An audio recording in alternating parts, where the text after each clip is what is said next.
Hello, hello, hello, hello, hello. All right, give me a shout out if you can hear me and also see me in this little box down here. This is the little box, So make sure my audio is working and everyone can hear me. It appears it is over here, but you never really know. So it could just be chaotic over the internet. Excellent, excellent. So thank you all for coming out. It's been a little while since I've done a solo stream. We've been busy. So as you might know, we've done a few releases and a bunch of patches. So I'm gonna go through and just hit on my initial spiel stuff first. So once again, if you are not aware, we have multiple versions of ZBrush, and one of them is 100% free. So if you know anyone that wants to try digital sculpting, I highly recommend you point them over here to the ZBrush Core Mini version of ZBrush, and this will allow you to kind of get your hands into digital sculpting. So if you have anyone, maybe nieces or nephews or siblings, anybody that may have any interest in 3D art, it's a great way to get them to try the feeling of ZBrush, so digital sculpting.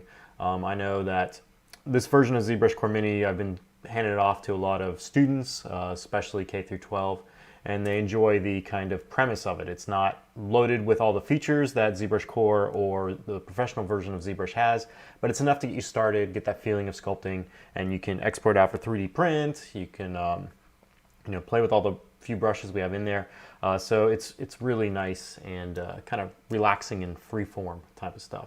So even today, one of the models that I'm going to be using on the workflows I'm going to go through was created in ZBrush Core Mini, and then me and Paul kind of used the model as well when we announced the last update to ZBrush Core. So in addition to this, let's see, we're going to go to this here. So if you have the professional version, we did a release yesterday, so another patch release for this. And this one fixed a whole bunch of stuff. So if you were having any issues with the 2021.1.1 version, I highly recommend you head over to ZBrush Central. This is going to be this nice little highlighted link right here, and it'll take you right to the thread. And in here you can find out how to update your version of ZBrush. You just run the Z upgrader inside your root directory. And then here's a list of some of the items that we have resolved with this version. So quite a bit there. I know some of these have been plaguing a lot of you all. So there was a Gizmo 3D one that I know we've got a lot of support tickets on. So that has now been resolved. So things like that. So definitely, if you've had any issues, experienced any crashes, definitely try this version and see how it goes. Once again, if you're tuning in, you're looking for other resources for ZBrush 2, for learning ZBrush, we have a whole bunch of stuff. We have a whole ZClassroom site that has a bunch of videos on it for starting into ZBrush. We also have our Pixologic YouTube page. Wow, look at that. You can see me light up when I go to that page. Let's see, we're going to do a dark page. It's like a spotlight. And so we also have a bunch of videos on our Pixologic website as well, on YouTube. And some of these are the Ask ZBrush series, so if you've ever dealt with me with support, so me and Paul do often get support tickets for the upper tier kind of issues, oftentimes I'll send you links to these as well that may help resolve some of those items. So a lot of the Ask ZBrush stuff does get reused in that method as well. And this week I'm hoping to also catch up on some Ask ZBrush stuff. So we've been busy with all these patches and releases, and so this Friday, well, possibly next Monday, there should be more Ask ZBrush videos too that are answering some of the questions you all have had and put on Twitter. All right, so let's see. So I'm gonna try to follow the questions here today, and we'll get these as well. So this is, if you have a question, just put it in the chat, and if I can answer it, I'll probably go through and answer it as well. Dizzy Toast, you're asking, how do you see which way you're facing, like front or side? If you're in the professional version of ZBrush, we have this nice little cam view right here. And as you can see, as you rotate the model, this is going to update. So you'll be able to see which view your model is in. You also have a few of these as well. So if you go to Preference and we go to the cam view option here, you can switch through these. And so there's a bunch of different ones. You can use Earthquake, which is probably the best one in here. And you can definitely use that model, and then as you rotate around, you'll be able to see the position there. So there you go. No, the 2019 version does not have it in there, but if you have a license to ZBrush, all these upgrades are free. So we've never charged for an upgrade. So you just need to log into the My Licenses page and you just download the latest version and it'll upgrade right to the current one I'm playing with right now, which as you can see is the 2020.1.2 version there. All right, so today I'm going to go through and I'm going to kind of hit on some workflows. So oftentimes, especially for new users that pick up ZBrush, they have questions about some things on why would you do this and kind of the process for it. And one of the main ones is the process of using, say, taking a model that you did in Sculptris Pro and then transferring it to a subdivision model. First of all, why would you do that? And also, how do you do that? And so with the model I have here, this is the resulting model of this. And so basically what I did with this is the one that has been transferred from a Sculptris Pro model to a subdivision model. And so if I go to the geometry tab here, you can see it has a bunch of subdivisions on it. And so I can go up and down on those. And then if I go to the model that's here, this was my original model that was done with Sculptris Pro and then also had a Dynamesh applied. Now, one thing you'll note right out the gate is just the density of the topology. So this model, contains 1.7 million polygons, but you can see it has no subdivisions. And if I go to the one over here, you can see this one still has more polygons than the other one had, but now I have these subdivision levels.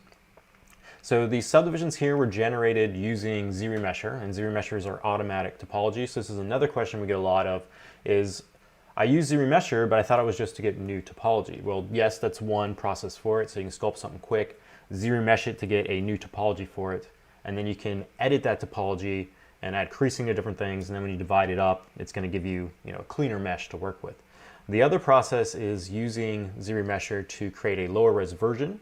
So this one has this subdivision level 1 that was done with ZRemesher and some manual cleanup using the ZModeler brush, which I'm going to cover today. And you can see now I have this nice kind of flow to the geometry for it.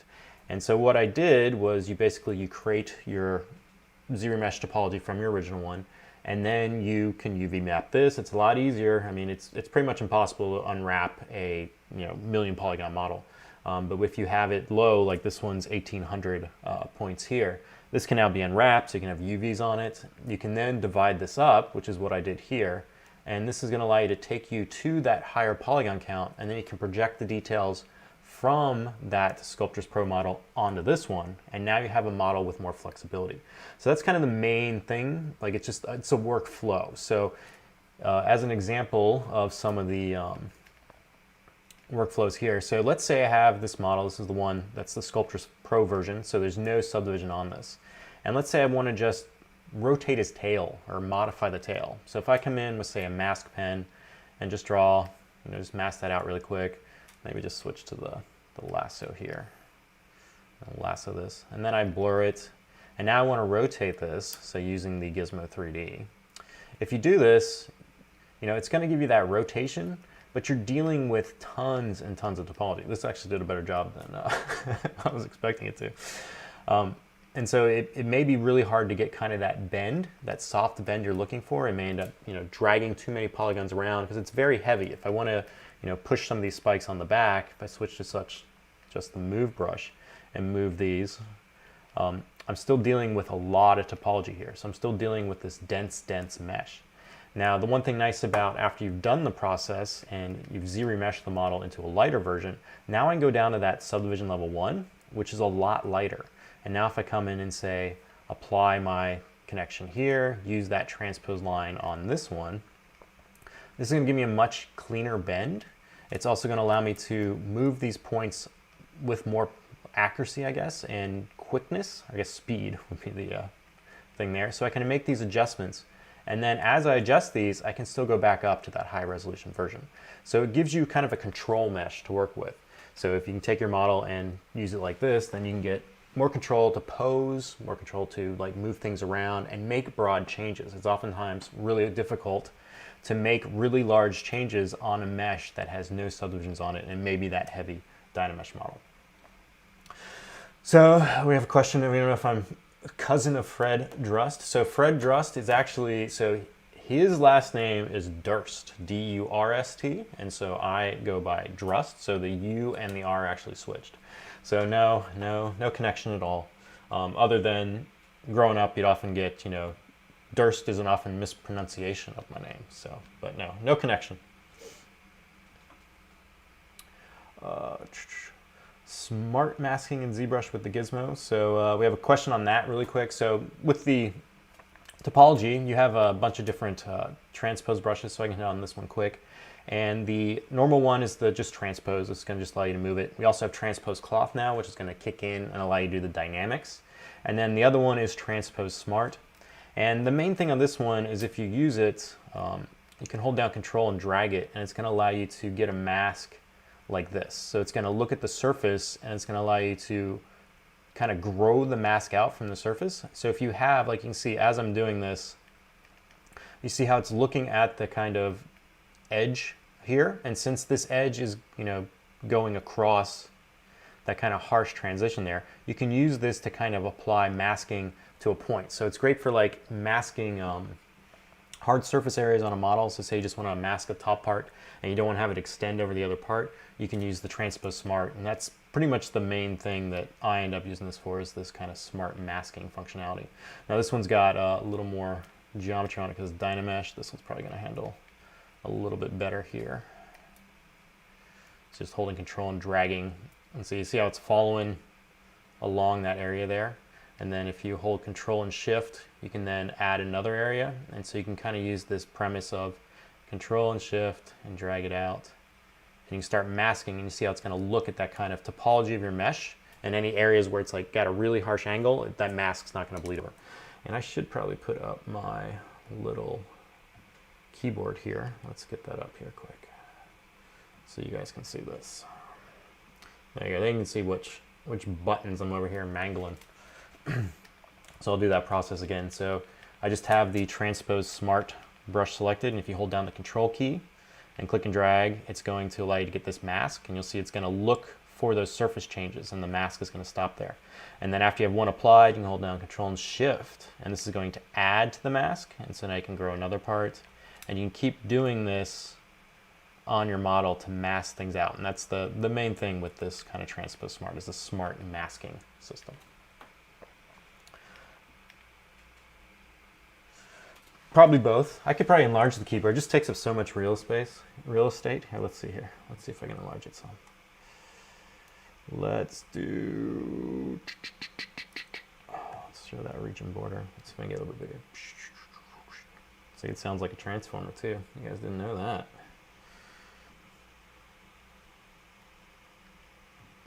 There you go. A little big keyboard there. All right. So I want to go through the process of taking this subdivision model and then going through and generating a low-res mesh first, and then go through the process of taking that low-res mesh, dividing it up, baking it, applying a little UVs here, and then doing that process. Because a lot of people nowadays are trying to get their ZBrush sculpts out into other applications that then end up using, say, UVs, normal maps, things like that. And so you can definitely get your models from ZBrush into those third-party applications. So I'm just going to reload my Dragon here again, since I mangled this one a little bit here. So here we go here. All right, and I'm going to go to the one that's dense. So this is the version that kind of looks like this. And this was a little dragon creature I sculpted in ZBrush Core Mini. We had a stream for the update for ZBrush Core. So me and Paul both started out in ZBrush Core Mini and then transferred our file over to ZBrush Core and then worked on it there. And as you can see now, I've even taken this a step further. I've taken the model that was from ZBrush Core, and now I've gone to the professional version. So you can kind of keep leapfrogging up on that too. Check these questions here.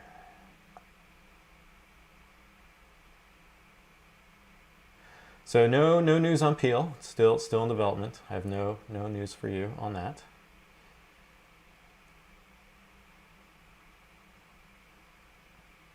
Yes, you can mask by your polygroup ID.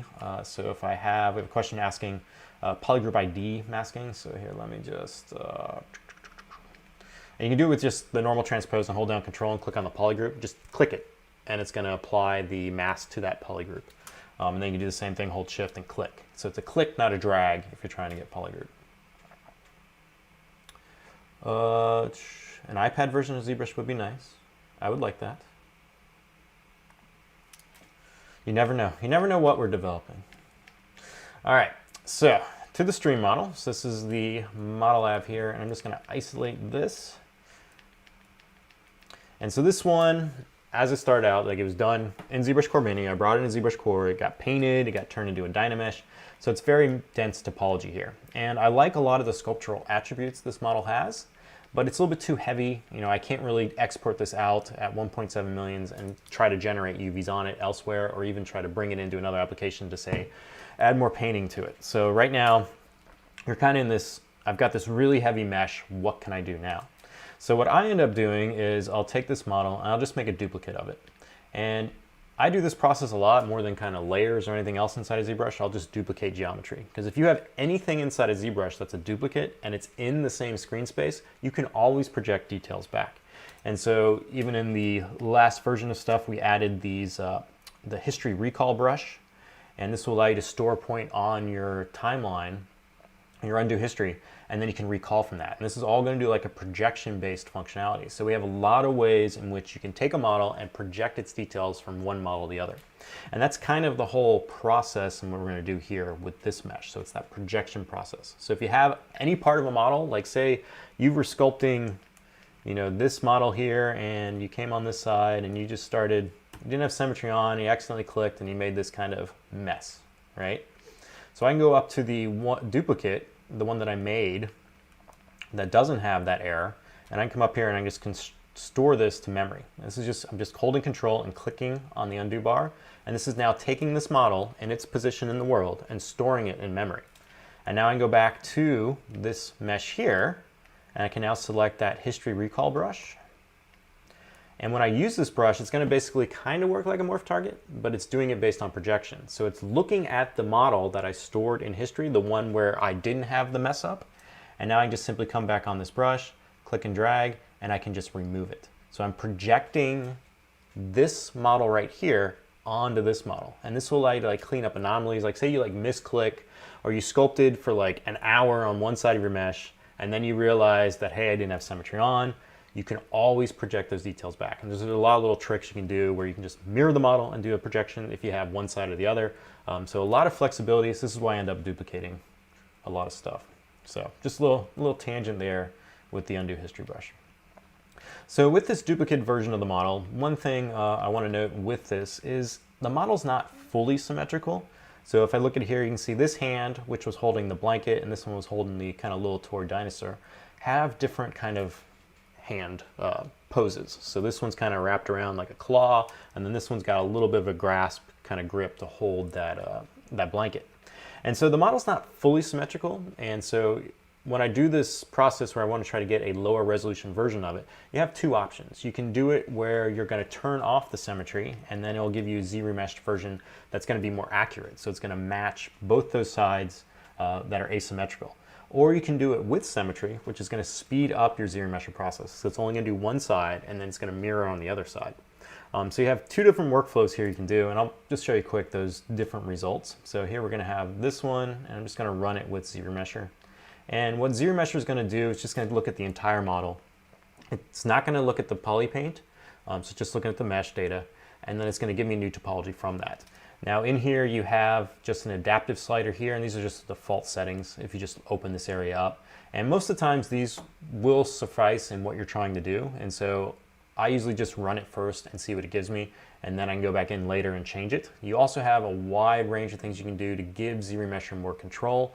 One thing is breaking your model down into these certain polygroups, and then you can use this kind of keep groups option here, which is going to look at those polygroups and attempt to give you an edge loop around all of them. So you have a lot of flexibility with Z-remesher. There's also a brush that will allow you to draw curves to get edges formed that way too. So I'm just going to run here by default, and we'll get a mesh out of this. Now, depending on how dense the model is, this could take a little while. My audio may go crazy too. We'll check questions here. Yeah, so Frost is asking if I'm going to retopo it. Yes, so that is the goal here. And I want to show you guys the tricks to topology. Like, you don't always have to do everything manually, right? So you can definitely start with ZRemesher, get a version of the mesh that's got 90%, 75% of the topology you want, and then you go and edit it. And that's the key thing here that I kind of want to show with the ZRemeshed versions. So this was the version without symmetry. And so you can see the hands right now are matching the original one. So if I undo, you can see this is the original version. And then if I redo, this is the ZRemeshed version. And so you can see the hands are matching. So that's, if I want to do asymmetrical, this is going to give me the result I want. The one thing with the asymmetrical version you'll notice is that I don't have a nice center line, right? So I don't have a center line that's going through the middle of the body here. And so that's one thing that, you know, if you do it in asymmetrical mode with ZRemesher, it's not always going to look for that symmetry line. So you may end up where it will not generate a nice line all the way through. And for this model, I kind of want that line all the way through it. So asymmetry may not be the best way for me to ZRemesh this model. However, the result I got for it is good, right? So this is a good result for ZRemesher. And so what I can do is I can also piecemeal this stuff too. So say I like some of the things here, like I liked how it ZRemeshed the hand and gave me this little topology, right? I can keep this and then break that hand part off and then use that in the final model. So kind of think of it as piece detailing your ZRemesher out. So I'm going to keep this one and we'll do this one. We're just going to rename this as asymmetrical. And then I'm going to go back up to my original one. So this is the dense one. And I'm just going to duplicate this one again. And then with this one, what I'm going to do is I'm going to ZRemesh it, but this time I want to make sure I have symmetry on. So I'm going to hit X on my keyboard, and you want to make sure that you have those kind of two pips showing. So you can see I got one on the right side and one on the left side. So I have symmetry active. You can also go up to the transform area here and just make sure symmetry is turned on there. And now I'm going to do the same process and just ZRemesh this.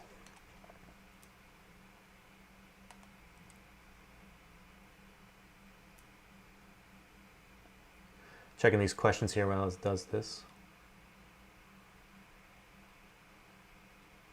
So Abraham, maybe I'll get to the curve stuff. You have a question about controlling the curve brushes. I'm going to go in, hopefully after I get this stuff done, show you guys how you can create a chain and then use the dynamics with it. And so I'll try to hit the curve option then. Chris, unfortunately, there's no way you can kind of auto program the pizza boxes on or off. So you're always going to have to go to the Gizmo 3D and toggle it. Zephyr, I'll show you the little trick I'll do for the eyes. And yes, Comics Legend is kind of filling in on the details of what I'm kind of going to do here. All right, so here is the ZRemeshed version number 2. This one's with symmetry on. Now you'll notice that the hand positions are now symmetrical, so I don't have that asymmetry for the hands anymore. But you can see I also have this nice center line now going through the entire mesh. And that's kind of the key here for this model. Like, I wanted to make sure I had a center line going all the way through. The next thing with this is this model has a little more density than the other one. So if I go to the asymmetrical one, I'm just going to put solo on here. This was asymmetrical and this was symmetrical. So the symmetrical one has a little more density than the other one. So I probably want to just reduce this one more time. And you can also see I have some little bit of anomalies on the back here. And so I'm going to smooth those out too. So I'm just going to come over and just smooth that out. Just relax that topology a little bit, because ZRemesher is going to look at your model's topology. And it's looking at those sculptural forms. And it's going to try to adhere curves to those forms. So if you have areas where you just saw I just had this one on the back here where it was kind of bunched up. This was a just kind of artifacting with the mesh that I had originally that was Dynamesh, because I kind of did like there was a pinch process going in there. So it kind of bunched up the geometry there. So I just went through and smoothed that out, just to relax that form a little bit for ZRemesher. So it didn't hit on it and be like, oh, you want to hold that edge, because we don't really want to hold that edge. And then the next thing here, after you ZRemesh once, you can ZRemesh multiple times, and it's going to reprocess your model based on the model you have currently. So when I come over here and ZRemesh again, it's going to look at this mesh. It's not going to look at that original high polygon one. It's going to look at the version that I just ZRemeshed, and now it's going to use that as a base and then apply ZRemesher again. Now, one thing I like to do with this when I do it a second time is I'll turn on half. and half will go through and kind of reduce the polygon count. Now, if you have adaptive on, this isn't always going to give you half the amount of topology, because the adaptive is going to kick in. It's going to be like, hey, you still need enough geometry to hold this shape, and so it's going to override half a little bit. So if you want pure half, turn off adaptive before you do it. And then I can run this again here, and you can see that back area now has cleaned up. So this is what I had pre-second ZRemesh, and this is what I have with that ZRemesh now. So now you can see I have a lot cleaner forms on some of these areas. And you can just keep running this too, so it doesn't hurt to run it a few times. After a certain point, you're going to start losing probably too much details in certain areas, like this leg down here. So, but it doesn't hurt to run it, more than once, just to see what you get. And if you don't like it, you can always undo. So we're going to keep that one, and then I have the asymmetrical one with that hand. And then now I kind of want to hit into what we can do with this now. So I've got two versions of my model here, and I'm going to go to the asymmetrical one first. And I want to just remove the parts that I liked on this version. And so the main thing here was these hands, right? So I want that asymmetry to pass. I don't want to have to go in and manually make both those hands. The ZRemesher just gave me a result. So I can use this to my advantage. So I'm going to press Control and Shift and come up here and grab the Select Lasso Brush. And I'm just going to come in, I'm just going to isolate that hand there. And after you have parts isolated, if you hit Control Shift A, you can grow it all back. If you hit Control Shift X, you can grow it by edge loop.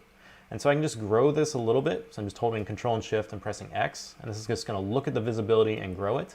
And now I can come in and hold down Alt with the Select Rectangle brush and just focus on getting just that hand portion there. So there we have my two kind of pieces of hand geometry. So now with this, I want to delete everything else because all the other parts on my asymmetrical model I didn't really need. Those are the ones that were really asymmetrical. Everything else is going to be fine with symmetry. So I'm going to come over here to the Geometry palette, go to Modify Topology, and do a Delete Hidden. And now I just have these hands. I can hit Control W to give that a new polygroup, just so it's not white. And then we'll go back to my asymmetrical one. And for this one, I don't need these hands, right? So I'm going to use the hands from that other one that I did, the other ZRemesh. So I'm going to hold down Control and Shift again. I'm going to hold down that Alt key, and I'm just going to subtract the hand geometry out here. Just trying to get all that little part there. If you go too far, you can always undo. And since these are symmetrical, I should just be able to come through and remove these. And I'm just looking to get a clean loop through there, right? So that's all I want there. And then I'm going to go ahead and delete the hidden on that. So now I have this model with those kind of edges there. And then in the chat, we had a question about the eye loops, like stuff going around the eyes. And so you can see when I ZRemesh this one, I have no loops for the eyes now, right? They're gone, right? The ZRemesher did a great job holding that form, but if I need those eyes to do something, to blink, to do anything, that form is now gone. So we're not going to want this as our geometry for those eyes. So what we're going to do is we're going to go back to our original model, and we're going to create some new geometry for those eyes. And then we can take all these parts, these three parts, and put them together to get our final topology. So don't think that you're just can go in. I mean, you can go in and just get your full topology with ZRemesher, but if you can also piecemeal it and get parts you like, parts you don't like, redo things how you want them, and then you can use them to your advantage. So if you needed, edge loops that went around this arm, definitely you can come in and redo that part and then just merge it in with the existing topology. You don't have to manually retopologize everything. You don't have to automatically retopologize everything. You can do a mixture of both. So I'm going to come back to my original model here, and this one is the Dynamesh one, and it has no subdivisions. Let's just quick save this here. And so what I want to do is, we had a question about the eye areas, right? So I want this to kind of mask around here. Now I could go in before I did ZRemesher and I could set up some polygroups on this model and then try to get ZRemesher to follow that curve. But since it's just the eyes, it's oftentimes, sometimes easier to just go ahead and just make the topology we want. And with 2021, we added a whole bunch of new additions to the ZModeler brush that makes this a lot easier. And so this is a good thing here. Yeah, and so Doug is telling you can also mask and make the polygroup. That's an excellent way to do it. But we're going to go manually topology this time. So with my model here, I have no subdivisions on this, and I'm coming to the brush palette, and I want to start with a starter shape for the topology. And with this, if I go to the IMM Primitives H brush, and here we have a single poly. So this was added to this brush for 2021. And what this is, it's just a single polygon that I can use as an insert mesh brush. Now, insert mesh brushes are going to allow you to take any of these parts that are stored with them. And if you have a model with no subdivisions, you can click and drag and that part's going to apply to your model. So I can come across this area here. I've got symmetry on. I've got that single poly selected. And if I click and drag, if I don't have solo on, let's show you this. If I don't have solo on, you can see I'm going to be able to drag that polygon right out, right? Now I can do this with any insert mesh brush. So if I didn't want single poly, we also have a bunch that ship with ZBrush, like this model kit one that has a whole bunch of different parts. But for retopology, this little single poly one is a great starter thing here. So you just add it to your mesh. Now after you've applied this, you'll see that my mesh has gone masked and the insert mesh part that I added is now unmasked. And this gives me a separation between the model and the insert mesh part, and I can actually split this off to its own subtool. So if I go to the subtool palette here and go to split, in here there's a split unmasked points. So it's going to look at the Dynamesh model and that insert mesh part, and if I click this, I'm now going to get a new subtool that just consists of that unmasked points, and then I'm going to have my subtool of my mesh. So I've taken that poly I've added and I've splitted it off now and isolated it as its own subtool. So now I can just focus on this subtool and do the topology and use the other one as a guide. So that's the good thing there. So I'm going to turn on that one and that one, so visibility is on for both of those. For this little poly here, I'm going to turn on polyframe so I can see it. Now, when I insert this poly, it's sitting directly on the surface. And so since this polygon is larger than the sculptural forms, that sculptural forms from the other one are kind of penetrating that polygon. So I can alleviate this by applying a new dynamic option that's in 2021. And this is in the geometry dynamic subdivision. And if I activate dynamic, in here we have smooth subdivision. This is just going to give you your normal kind of look where it's going to take your model and show you what it would look like if you divided it up to get traditional subdivisions. And these little things that are around it are the original polygon's placement. So this is the vertices of the original polygon. So if you get out of dynamic, you can see that's what those little lines are showing, those little pins. They're showing you the true position of those points. And when you turn dynamic on, it's giving you that preview. And if the offset is larger after the dynamic's applied, then you're going to get these little pins showing you, okay, this point here, it adds up to this one. So if I move this point, that one's going to deform. So that's what these little pins are showing there. We often get questions on that too. Now I can turn off the smooth subdivision over here in this dynamic, and this is just going to show me the pure geometry. Now in addition to the dynamic menu here for that smooth subdivision option, which is normally what it's kind of used for, there's also now a thickness option. And if you apply thickness, it's now going to preview any model you have this dynamic on with thickness. So now I've taken that single square and I'm previewing it with thickness. Now this is dynamic, so I can turn it off. It doesn't really exist. It's just showing you a preview of what this would look like if I click this apply button. So with this little part here, I can get out of solo now, and now I can kind of see this part a little bit better. Now the true geometry of this mesh is still sitting exactly on the surface of this model, but now I'm taking that and using dynamic, I'm pushing the normal out some from that plane, and now it's going to be a little bit easier to control. Now the next thing I want to do is I want to select the ZModeler brush, and this is ZBrush's low poly modeling toolkit. So I can come down here and select the ZModeler brush. Now by default, this is going to give you actions to kind of build topology. So as an example, really quick, let's just take this and apply that, make it a polymesh 3D. With this, I can come through and I can start, adding and making geometry on the fly. And this is all just using this brush. So it's context sensitive. So that means if I hover over a poly, I'm going to get a whole bunch of actions for that. If I hover over an edge, I'm going to get a whole bunch of actions. And if I hover over a point, I'm going to get a whole bunch of actions. And so this allows you to quickly come through and apply this kind of box modeling functionality, which is really nice because it will also, you can punch holes in geometry, clap stuff, pull things out. So if you haven't used that yet, I know a lot of artists use ZBrush primarily for sculpting. Definitely try it out because it's one of my favorite features inside of ZBrush. So with this, I don't want to use this to kind of model. I want to make topology around this. And so I need to change some of these options that are set with the ZModeler brush. The first one I want to do is I want to hover over one of the edges here and press spacebar to go in the ZModeler edge action menu. And in here there is a updated extrude option. And with this extrude option down here, we have the ability to snap to surface. So I'm going to be able to extrude edges now. So this is, I can extrude a single edge. I can also come in if I want to change those. I can extrude edge loops, mesh borders, all sorts of different variables here in the targets.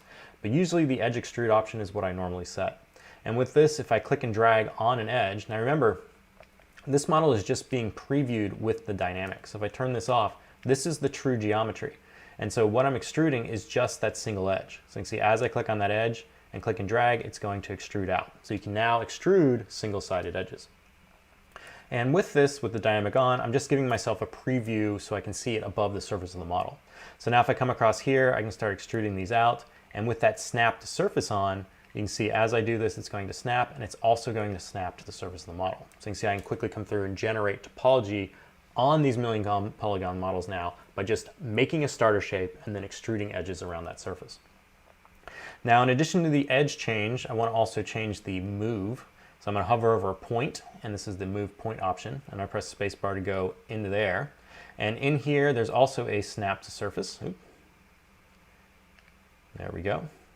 And with this one, now I can move points, and this is now going to snap those to the surface. So if I want to come through and start generating some nice eye topology here, I can start using this, and I'm just moving those points around, snapping the surface, extruding edges out, move, move, move, just like this. Oh. And now you'll notice what happened there was I went over a poly. And as I went over the poly, I applied a Q-mesh action, which ended up giving thickness.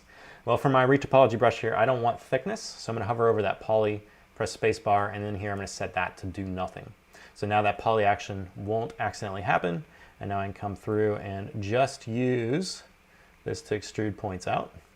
Now you'll see that the brush radius is going to determine how many points you move. So if I come close to this one, you can see I'm also affecting this one over here. But if you can change your draw size down, and this will limit that.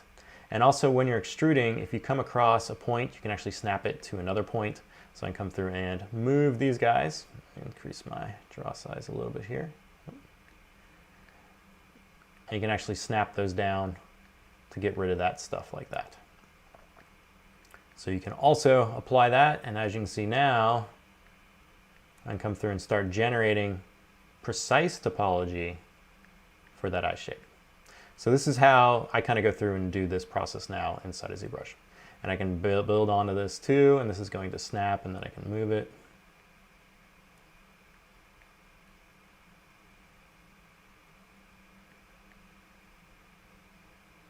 And so it's very nice now in here to do retopology.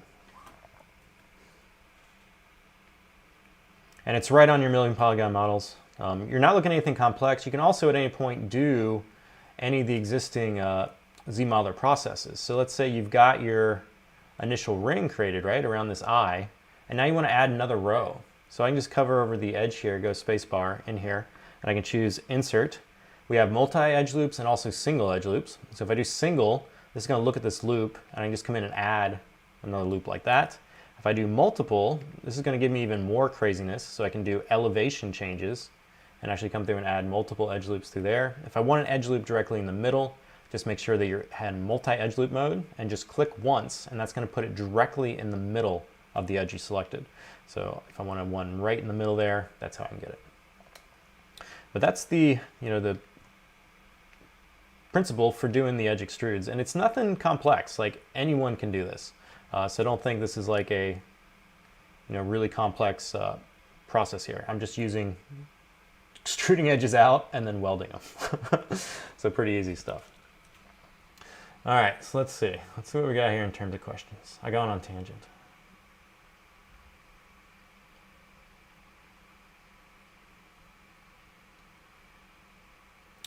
So question about deleting polygroups. So so to remove a polygroup, basically the model is always going to have a polygroup. Sometimes it'll be white, sometimes it'll have a color. To kind of remove one, you basically just fill it with another polygroup. Or if you're using the ZModeler brush, let's say I accidentally held down let's go to Q-mesh again, held down the Alt key. This is going to give you a temporary polygroup for selection purposes using the ZModeler brush. And if you accidentally turn something white, if you hold down Alt and click it again, it will now revert back to that. So that's kind of like the deletion process. But in general, your model is always going to have a polygroup. It just may not be displayed as a color, but all meshes are going to have at least one polygroup 100% of the time. And it's only when you start adding different polygroups that you can then start using for isolation purposes. So if I want this lid and this lid to be a different polygroup, I can just hover over this edge here. I can select something like the polygroup action, and then click, and it's going to apply a polygroup to that area.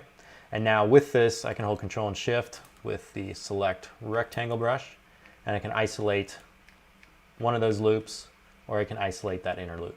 Now you see my thickness is going away when I do this because I'm using dynamic thickness. And so if part of your model is hidden, the dynamic won't turn on. So you need to make sure all your model is visible. So that's why I'm losing that thickness when I do that process.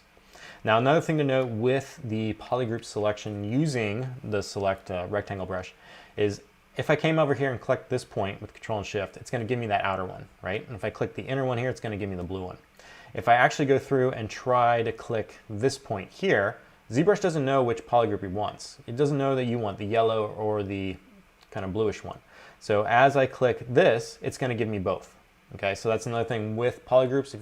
It's all going to be based on your point selection. So it's whatever point you select on, it's going to isolate or show that polygroup. And so if that point shares two different polygroups, you're going to get both those polygroups. And sometimes this is helpful if you have rings of geometry. You can select right in the middle of that ring of the two polygroups and you'll get both those polygroups. So sometimes you kind of want that functionality too.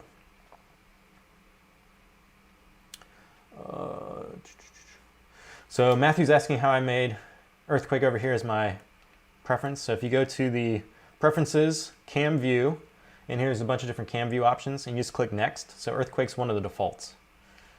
So you can just come through and change this here, and you can get to that Earthquake model. And then if he's too small, you can also make him bigger.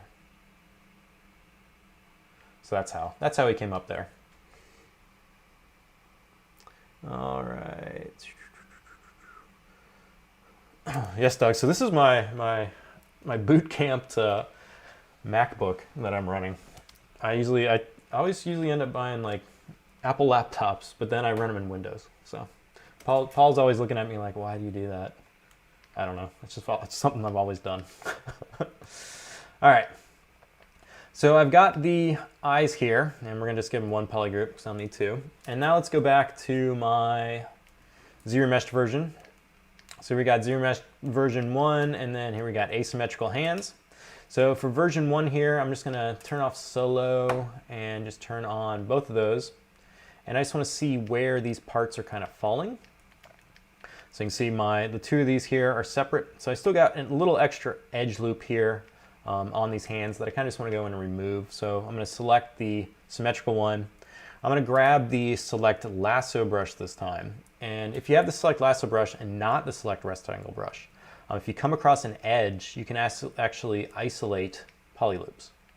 So if I come through here and hold Control and Shift and click, you can see I can hide just that loop. So this is handy if you want to just remove part of the model. So if I just want to remove an edge loop anywhere on here, if I hold Control and Shift and click, you see it's going to remove that. And this is only with the select lasso brush. So oftentimes this is also a great thing to use if you want to set up some quick polygroups, right? So let's say I want to, isolate his tail as his own polygroup. I can do this once, and now you can see I'm going to hide that loop in between there. And then now I can go down to, say, the polygroup area here, and in here there's an auto groups button. And what auto groups does, it's going to look at the geometry islands of your model, and then it's going to apply a polygroup to those different islands. And so since I've just put in a hole in this model here, just hid it, it's not deleted, it's just hidden. When I do this, ZBrush is going to look at the version of the model that's visible, and since there is a gap now and these are not connected, I'm going to get one polygroup here and one polygroup here. So if I click auto groups here, you can see I gotta get that, and if I hit Control and Shift and bring everything back, I now have that tail split off in a new polygroup. So I didn't have to do any masking, I didn't have to do any selection, all I did was hide a loop and then do auto groups. And this is a great way to kind of break things out into different parts. So that process again, let's say I come across here, I'm gonna get my hotkey here, hide a loop, so right on the edge there. I'm gonna hide this one too, just make sure I don't erase that polygroup. Do that auto groups, you can see now that each of those feet are gonna get their own polygroup, and then I can bring everything back. If I wanna grow something I've hidden, so now I've got this kind of third color in here. So I'm gonna go back to this version here, hit that Control Shift S, Control Shift X. Grow it up one poly loop, and then hit Control W, and that's gonna apply that polygroup there. And so now I have the tail and those two little pieces as their own polygroups. Now the polygroup functionality, as someone mentioned in the chat before, can be used with ZRemesher, so you can definitely use this as a dividing area to apply a new topology, and it's going to look for that polygroup split, and it's going to try to add an edge loop around there. The other thing that's polygroups are mainly used for is just selecting and hiding things. So if I want to work on the tail separately, I can just isolate it really quick, sculpt on the tail, and then bring everything back as needed. But for this one here, I wanted to remove this extra loop here, because basically I want to weld or merge these two together, and then I want to use that ZModeler brush again to connect them. And right now, I can do it with this one. This one's got a little gap, so it's pretty easy. But this one, I may have to go in, and it's going to be a little more difficult because it's sitting on right on top of each other. So I want to just remove this edge loop from that area there. So we're going to go back to that select lasso brush, remove that loop. Should get both of them there. We're just going to hit Control W this time to give that new polygroup. Get back. And then we just want to delete this polygroup now. Oh. And if you're on the select lasso brush and your model's really dense, you oftentimes, you wouldn't think it's as easy as it is to click on an edge versus clicking on a point, but oftentimes you will click on an edge. So you just want to make sure if you have the select lasso brush selected that you're clicking on a point to isolate the polygroup. If you have the select rectangle brush selected, you won't have to worry about it. But one little thing there. And now we've got that. So there we go, we got our asymmetrical model. Now the next thing I want to kind of mess up with my ZRemeshed symmetrical model here is this whole area right through here. So I've got my new topology here for the eyes. I probably need to divide this once more, so I'm just going to select that. And I'm just going to turn off dynamic and just apply a traditional subdivision to it. So just divide it. This is just going to give me a little more topology in there, and I'm going to hit delete lower and then reactivate that dynamic. So after you've done something low, and if you need to get it higher to match something else, you can always just divide. You don't have to go in there and manually add all that geometry, just divide up and it's going to increase the geometry. And then you go back to what you need to do. So I just increase the geometry there, and this is going to match closer to the resolution of the topology I have on the head here. And so when I go through and start kind of welding or creating these points to make sure those eyes had those nice loops, and then everything else is using the automatic ZRemeshed topology, I have a good blend between there. So with the head here, I want to remove some of this topology, especially around the eyes. And for this one, I am going to use masking. So I'm just going to hold down Control. I'm going to come over here and select the mask pen. I just want to mask around this area here, just around those eyes. And at this stage, I've got the loops I want for the eyeball, so I just want to connect them. So I just want to remove the geometry that's here. And if you have a mask applied anywhere on your model and you hold down the Control W, it's going to apply a mask. It's going to apply a polygroup to that masked area. So you can see I got that polygroup there. And this one might be a little bit too small, so now I'm going to isolate that and then hit that Control-Shift-X to grow it out a little bit, and then hit Control-W. And that should give me enough clearance now to kind of bridge the area between my circular eyes here that I just made with topology and then the outer surface. And so I want to get rid of that yellow polygroup there. So just isolate that, modify topology, delete hidden. And so you now see I'm kind of getting this kind of all over the place model here with hybrid topology. And this is one thing I'll do a lot for retopologize. And this is the thing, like you may have parts of your model that you're perfectly fine with it being automated. You may have parts on your model that you really want to have manual topology. You can do all that. You can have both worlds. Don't think you have to do it one way or the other. You can blend it. And that's the one thing nice about geometry, and especially now with the additions to the ZModeler brush, you can just come in there and modify it. Let's see here. Questions. So we got one question about wrapping cloth around the model and editing the direction of the cloth. I need a little more information on that. I might be able to show that at the end here after I do some of the dynamic stuff with the chain.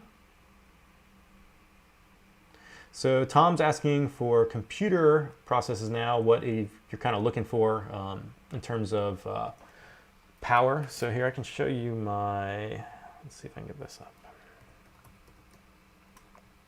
I'll show you what the machine specs on this is, and right now this is my fastest computer I have for ZBrush, and it flies. It's nothing crazy. Once again, I told you guys it was a Mac Pro that I boot camp on, but this is basically, it's an i9. It's got 16 threads in it, and then I have 32 gigabytes of RAM.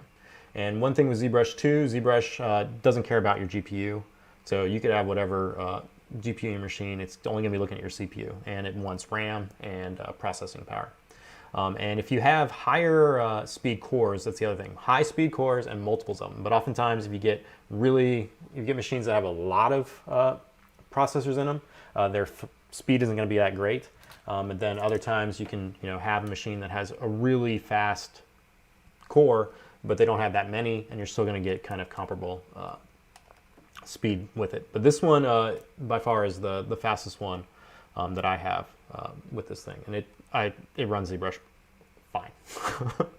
And then Paul, for a while he was running a really old MacBook, and same thing. So increasing the RAM, increasing your processors.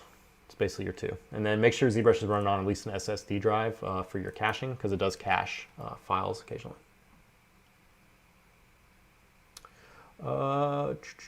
So we got a question here about using the dynamic thickness during retopology. So as I was explaining a little bit earlier, I use dynamic thickness because if it's off, let's go back to my original mesh here.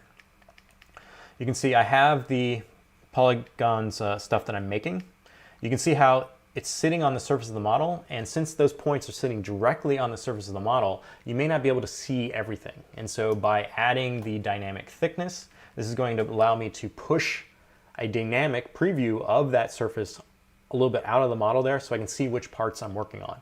So it's just kind of like a visible thing. Think of it as like an offset for topology. It's not really generating an offset, it's just giving you a preview of the offset, so you can just make it easier to work. Now, you could also use something like transparency with Ghost as well to kind of see that, but you can see still these points, since they're sitting directly on the surface of the model, it may be a little bit hard to see. So what I end up doing is I've been using the dynamic, which isn't doing anything in your model other than displaying it in a dynamic fashion, and then I can use the topology like that.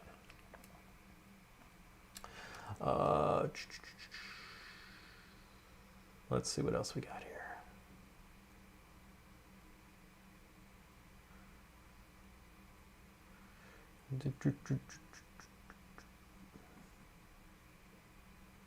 Yeah, Bubble's asking, does it performance happen with faster drives? Yeah, if you get faster drives, it's going to do it. So it's basically, it's going to be your drive where the kind of vMemory stuff comes, and it will cache stuff there when you are rotating and navigating, and especially across multiple subtool models. So,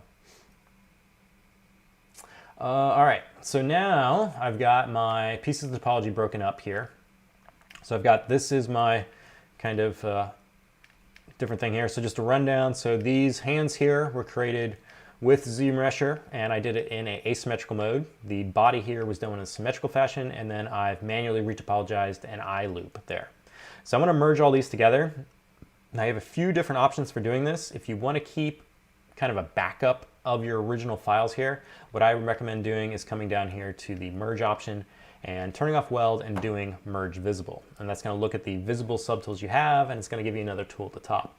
You could also just come across one of these and just start doing this merge down, which is going to take that tool and merge it in the next one. But if you want to back up, I back up a lot just by duplicating subtools. So this is another kind of duplication process. So I'm going to do merge visible, and then I'm now going to append this merged version into my scene here, and I'm going to turn off those ones I had originally. So now I have my high res, and then if I go all the way down to the bottom here, you can see now I have a merged version with all those parts. So it's taken all those and it's merged them together. So now that I have this, I can start cleaning up this topology, welding these different points, and making this back to a solid mesh.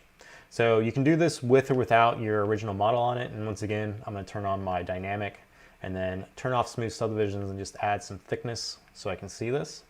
And so you can see now I can see how that topology is working. Now there are some kind of speedy ways you can kind of bridge stuff together too, especially if you're not too concerned about it being perfect. So you can see I have these gaps here between these two hands. Now I could come through and use that ZModeler brush and manually go through and take this and bridge the two between it using either extrude or actually the just bridge to edge process. But I can also do if I hover over the edge here, I'll do a solo here and turn off this. If I hover over the edge and go in here, I can do a bridge, and I can do two holes. And then in here, I can select one of these edges and then select the next one, and it's now going to bridge that geometry through there. Now you'll see by default, the loops didn't 100% match up, because this one may actually have, I didn't count the segments through here, but it may contain a different segment amount than the top. So you may actually get a triangle. Yeah, there's one kind of like generated right there. But it is a quick way to bridge. So if you just need to fill in a hole or bridge two pieces of geometry, just use that ZModeler brush, hover an edge, bridge, 2 holes, and then you can apply it there.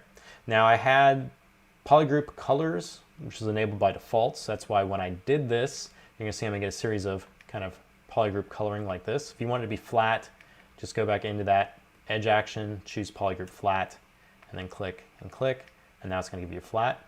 If I wanna remove this middle loop here, after it's created, the bridge is always gonna kinda at least put 1 loop in between there. So you can see that's where this one's getting generated. And I can attempt to remove this by going into the insert option again, single edge loop, and hold down Alt and click.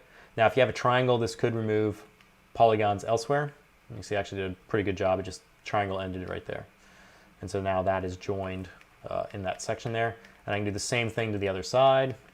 So I'm gonna come through here, hover over one of these, make sure I go to the bridge 2 holes.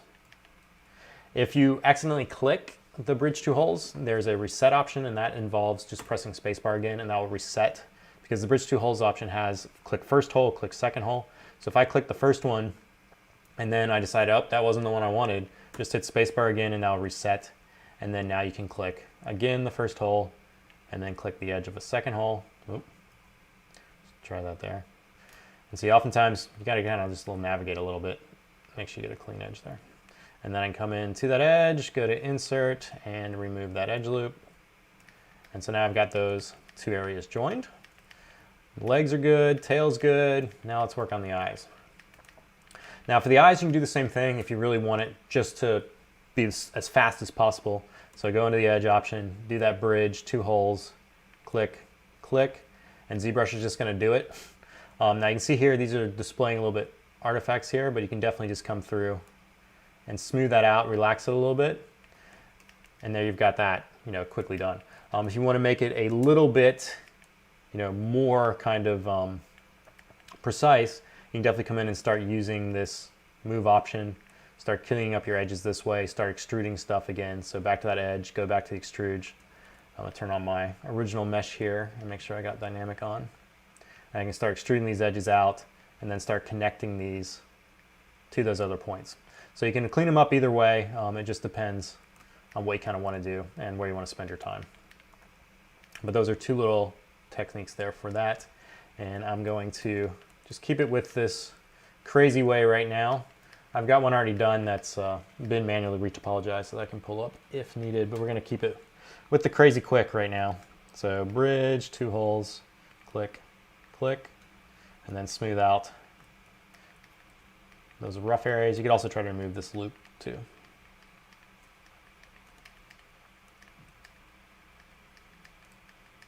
So now we've got this. So we have our model that's got ZRemesher and some manual retopology. At this stage 2, if you came in and actually held these polygroups that I just cleared out, you can definitely, actually I think they may still be there. There they are. You could ZRemesh again and use these would come into play as guides. And so they may actually end up cleaning up topology a little bit more. So we can just try that really quick and see what it does. It doesn't hurt. So I do teep groups and turn off adaptive. I'm gonna keep same on and then hit ZRemesher and see what we get.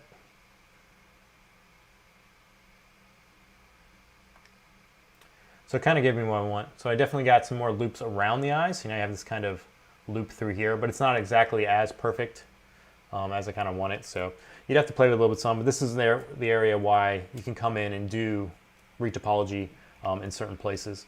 You can also do it by isolated groups too. So if I come in with the select rectangle brush and I just select this poly group, I can just ZRemesh this too. And if you do the freeze border, it'll freeze it and it'll give you new topology too. Now this is not what you want in this case, but oftentimes you have a piece of geometry that you may just want to isolate and then ZRemesh that part, especially if you need more detail or something like that. That process works as well. And then if I want to close up these eyes, I can come in here and hover over an edge, and in here there's a close convex hole. And you just click this, and this is going to come through and apply it, and then as I drag up and down, I'm able to get little edge divisions. If you don't want that polygroup coloring again, just come down here and choose polygroup flat. And I can now add that in there. So I can give that little edge there, and then I can repeat this on that other side. And so now I've got that model set up like so. All right, let's see here.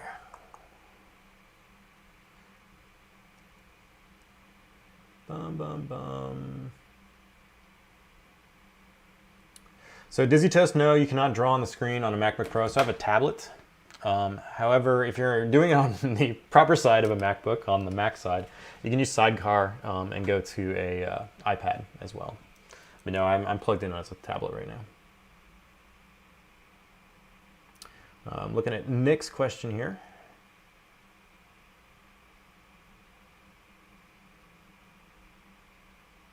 So Nick, that shouldn't be happening. It shouldn't be doing that. I may have you submit a support ticket. So if you come to the help here, just click the Pixologic support option and just send a support ticket in. It definitely, from what you're describing with it affecting other subtools, it shouldn't be doing that. So definitely submit that in.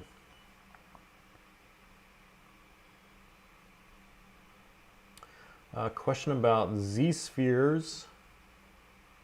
So stretching a Z-sphere is just basically a move. You can't really stretch it. The stuff that's in the Z-Zoo, they're actually models that have, let's go in here. So we had a question about the Z-Zoo, and this is a library of Z-sphere models that ships with ZBrush. And the question is asking if there's a way to kind of like stretch the stuff. And so these models, I'm not gonna open right now because I'm gonna lose my scene, but basically a lot of these are created with Z-spheres, and then the Z-spheres have parts appended to them that are replacing them. And when this part replaces the Z-sphere, it'll stretch along that Z-sphere connection, so along that chain. And so these models here were all created with those mannequin kind parts, and so they have a piece of topology that's replacing the Z-sphere, and that's what's giving you the kind of stretched effect. So if you want to take any part basically and have it replace where that Z-sphere connection is, and that gives you that stretch result. I'm not sure if that answers that question, but that's what I'm thinking you're asking.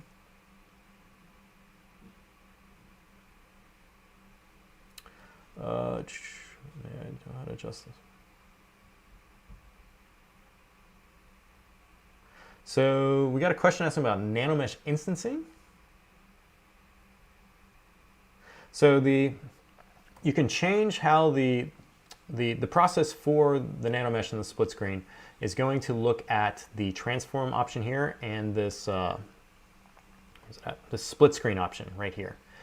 So if I'm out of solo and I go to split screen, this is going to enable this. And so by default, it's always going to be set up initially like this. So your model over here is the one that's kind of being instancing, and then this is the one you're referencing. Now you can change that by coming up here and just changing this slider. And so if you want the opposite, just come through here and change this, and this should give you the different versions where you can actually flip it to the other side. So 3, I believe, should flip it. So there it is. So now this is the version I'd edit, and then this is the version that's the instance. So you just need to go to your transform and then change your split screen option there. So we had a question about how to swap where the split screen was happening. Let's see what else we got here. So we got a question about sliding edges. So your edges, you can move them and you can kind of slide a row, but they're definitely going to lose your shape. Because you're looking, it's going to slide along the edges that already exist. So sliding topology it's not going to keep it 100%. So because you're messing with the topology. So you're not going to be able to slide an edge and have it not, because you're moving the edge, so you're going to change the shape.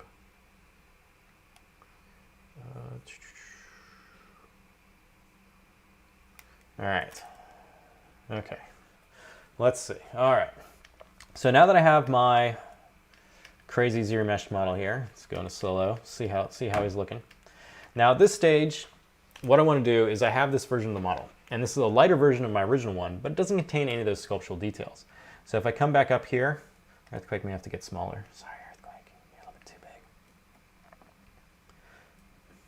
So I have my topology one and my original one. And so you can see the original one, I have color. I also have some of these kind of wrinkles that were happening here that came into play when I used an inflate. And so I want to transfer everything I have on this model to the one I just made. Now, I've got new topology here, so this would be a good candidate for adding UVs. And now at this stage, I can feed in a little bit more information to ZBrush to allow it to split off. One thing that's really quick is if you have nice edge looping, you can use that, select lasso again and come in here and isolate edges. You can see that the ZRemesher did a decent job up to here, but then here I've got this kind of coil area, so it's not going all the way across. So you can sometimes find an edge that works better. So I can isolate that.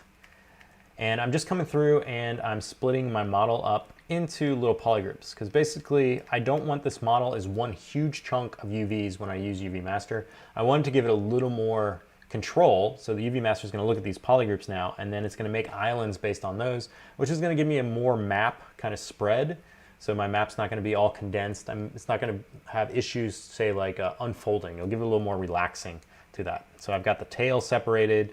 I'm going to separate off the head, and then I'm going to go ahead and separate off this eye area here that I did, and just make sure all these have different polygroups.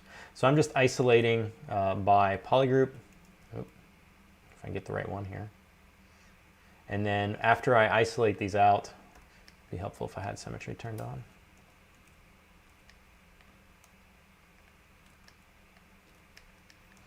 Okay, we got those. I'm gonna apply a auto groups to this. So this is, once again, I'm hiding stuff, auto grouping to get that polygroup separation. And then I can isolate the eyes. Should give me both of them. Let's get those. And now I can grow this to get that loop, that whole loop there. And Control W on that to give it a new polygroup.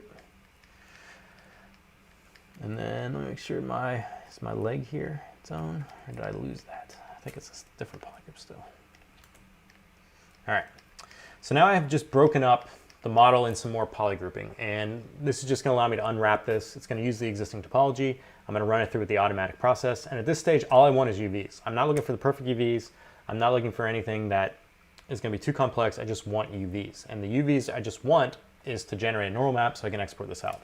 So now if you're doing this kind of by hand, you probably export this out for like a game or something. You're going to want to control your UVs a little bit more, but for this process it's fairly quick and it gives you a result. So I'm going to UV Master here, turn on polygroups, and just unwrap. And so that has gone through and it's taken my retopologized model here that was consisting of all those different topologies. And now if I go to the UV map area here and turn my bump to 0 and click morph, you can see these are the polygroups I got out of it, or the UVs I got out of it. And the main thing here, like this one here, I had an extra group, it looks like. I didn't fix my other one, so I can go fix that really quick too. Let's undo this. That was that neck polygroup that I hid. So let's go make sure I grab that. Make sure I didn't have the one on the tail. Let's try that one more time. And you can always remap again, so it's very easy to do this process. You can use your existing seams too if you want. And you can see that it's a quick process. So as long as your mesh isn't crazy polygon count, you're gonna be able to do this and you're gonna get a result, and then you can apply it and see your changes. So now I have that model completely unwrapped. And this is what we need if we want to make normal maps and displacement maps out of ZBrush. So now I have my model with UVs. It's got that new topology, but it doesn't contain the sculptural details of my original mesh yet. So it still doesn't have all those elements. It doesn't have the poly painting. It doesn't have all those things that I added. And so the process for this is that what I want to do is I want to project those details from the high one down to this one. So let's just go through, and we have our low poly selected. We have our high poly visible. I'm going to go down here to the project menu. I'm going to set my distance to say 0.1. And then I'm going to have geometry and color on, and I'm going to click project all. All right, so something happened. And if I turn off my poly frames, I've got my model. This is the Z-remeshed one still, and the manual retopology. It's projected, but you'll notice I got the color, but it's not the same. So if I get out of solo and I go to the high res one, this is what this one looked like, right? And then let's go and look at the one I just did. So it doesn't have all those details still. And this is because this model, when I did the projection, it didn't have enough topology to receive the projection. So this is one thing we'll see a lot of kind of new users kind of run into, especially when they're trying to project their details from the high to low. They run ZRemesher, they get this nice topology, but then what's the next step after that? And the next step for this is that you want to take this and you want to divide the model up to a polygon count that's equivalent to your high-res one, then do the projection. And then this is going to allow you to capture all those details. And then after you do this, you're now going to have this nice subdivision model. You can go back down to the low one, you can go back to the high, and you can generate your maps and do your baking. So I'm going to undo this to get back to my one before the projection. I'm going to hit Control-N just to clear out my little snapshot there I did. And now I want to divide this mesh up. Now the amount to divide this mesh up, there's really no calculations for this. It's just you're kind of eyeballing. So if I go back to my original mesh here, you can see this is 1.721 million polygons. So I want to get at least that many polygons on my retopology mesh before attempting to capture these details. So this, right now, at this point count, it should contain everything I want. And so now I need to go to this new one, and now I need to divide this up. So I'm just going to go to the geometry menu and make sure SMT is turned on, and I'm just going to divide. And you see as I divide, I'm getting a subdivision, and it's increasing the topology of the model. So on the 5th subdivision here, you can see my active point count is 2.8. Now that's higher than the one I had originally. So I could go down to that lower subdivision 4, but you can see this is only 724,000 points. So it's not 1.7. So I'm still missing about 1 million points of data that mesh could project to this model. And so I could lose some of those details. Some of that texturing may not go over as crisp. So you want to make sure that you at least have as much topology before you do your projection. So I'm going to divide this up to that 5 again. Even though it's about 1 million polygons higher, this will make sure that when I do the projection, that this model is going to capture the details from that high resolution mesh. And now after I do this, what I like to do is I'll store a morph target. And the morph target, I'm going to store this on this high subdivision level here. And this just allows you to go through, and if a projection goes bad, so say the area on the hand here, let's say when I project it to my Dynamesh model, or get those details from the Dynamesh model, something happens. And the raycast, you know, I may have had like 2 fingers close and the raycast misses, and now I got a spike. If you store a morph target, you can go in and easily clean up those spikes. So you just unmorph it back to this version. So I always store morph before I do my projections. And then we'll go to the subtool here. We're going to make sure we have our subdivided, remeshed, UV'd model selected. And then we're going to make sure we have our Dynamesh model with the poly paint turned on. Just those 2 eyeball icons should be visible. And then with the one selected, going down to the project, doing that project all. And this is now going to project those details. And since we divided the model up now, we should be able to capture those details on the other mesh, from the other mesh. So some questions here. So West is asking, you don't have to project at each subdivision level. So you did in the past. Some of the earlier versions of ZBrush say like 4R6, 4R7. It was almost a requirement because it would end up working better if you did project, divide, project, divide, project, divide, project. It's been years since I did that. So I pretty much will store a morph target and then divide the mesh up as high as possible and then project. And that it usually ends up giving me the result I want. And it takes a lot less time. So you can see here's the projection version here. This is the one with subdivisions now. And you can see even in these areas, like the complex arms here, I don't have any spikes. This stuff all looks good through here. And this is still that subdivision model. So I can go back to the geometry tab here and I can go up and down. So there's my low res and there's my high res and the projection happened. Now, if anything, you know, went awry, I can use that morph target. So I can come over here and grab the morph brush. Where are you, morph brush? You can also morph just paint too if you want. So I just want to morph the geometry, so I'm going to turn off RGB. And let's say I don't really have a good area where I got a problem. It projected perfectly. So let's say I'm going to mess with this one here. So I don't like this edge here.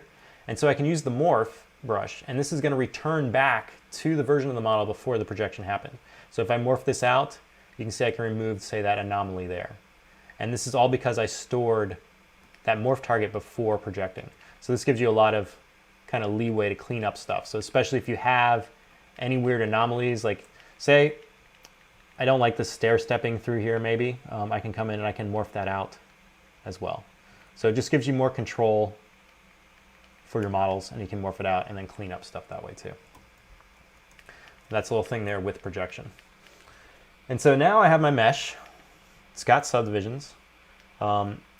Basically it's an identical copy to my high resolution. So if I come, or my Dynamesh one. So if I come up to this one, let's get out of that morph target brush so I don't get messages here. So I got this one. I'm just going to move this guy up. If you don't know this too, when you're messing with your subtools over here, you guys can now drag. This has been there for a little while now, and it makes stuff a little bit faster than coming down here and clicking these buttons. So you can actually drag to move your subtools around. And so you can look at the difference here. You can see the areas where I morphed are pretty much the only things changed. And you can go back and forth between these. So the subdivision version now and the morph target one. And if I undo my morph target changes here, you can see it's pretty much identical. So I've just cleaned up, remeshed, retopologized, UV'd, and I have the same model, but now it has more flexibility. So now that I have this, what I can do is I can generate some maps. And so at this point, I can send the model out at different subdivision levels if I want. If I want to send it out at subdivision level 1, I can, 2, 3, 4. So if you have different environments and need to make LODs, you can definitely use this process to kind of do that. You can make manual LODs using this. The other thing, if I want the texture to go to a map, since I have those UVs, I just need to go up to the highest subdivision level here. And you go down to the texture map area, go to create, and then do new from polypaint.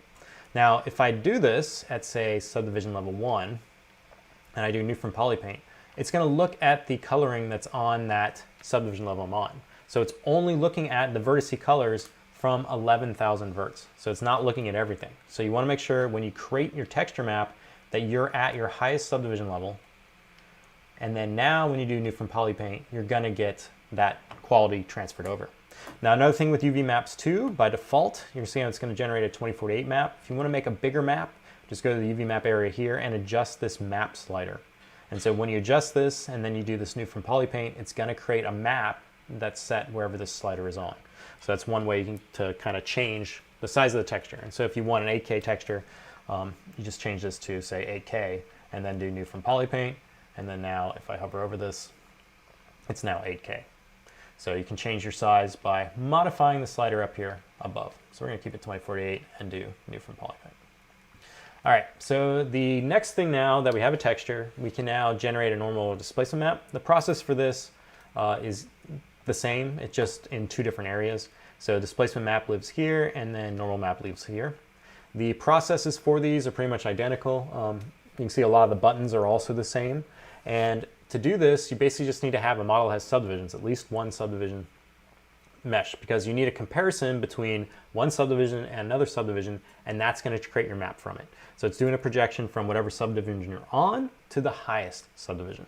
So if I come up here to my guy here and I set him to subdivision level 4, and I'm down here to the normal map and I'm going to do create normal map, ZBrush is going to look at subdivision level 4, and it's going to calculate the details from subdivision level 4, and it's going to get the projection from subdivision level 5. And that's going to be how it's going to create your normals. So if we do this really quick and run this, I'm going to get some water here from behind the banner. There we go. And now let's look at that normal map.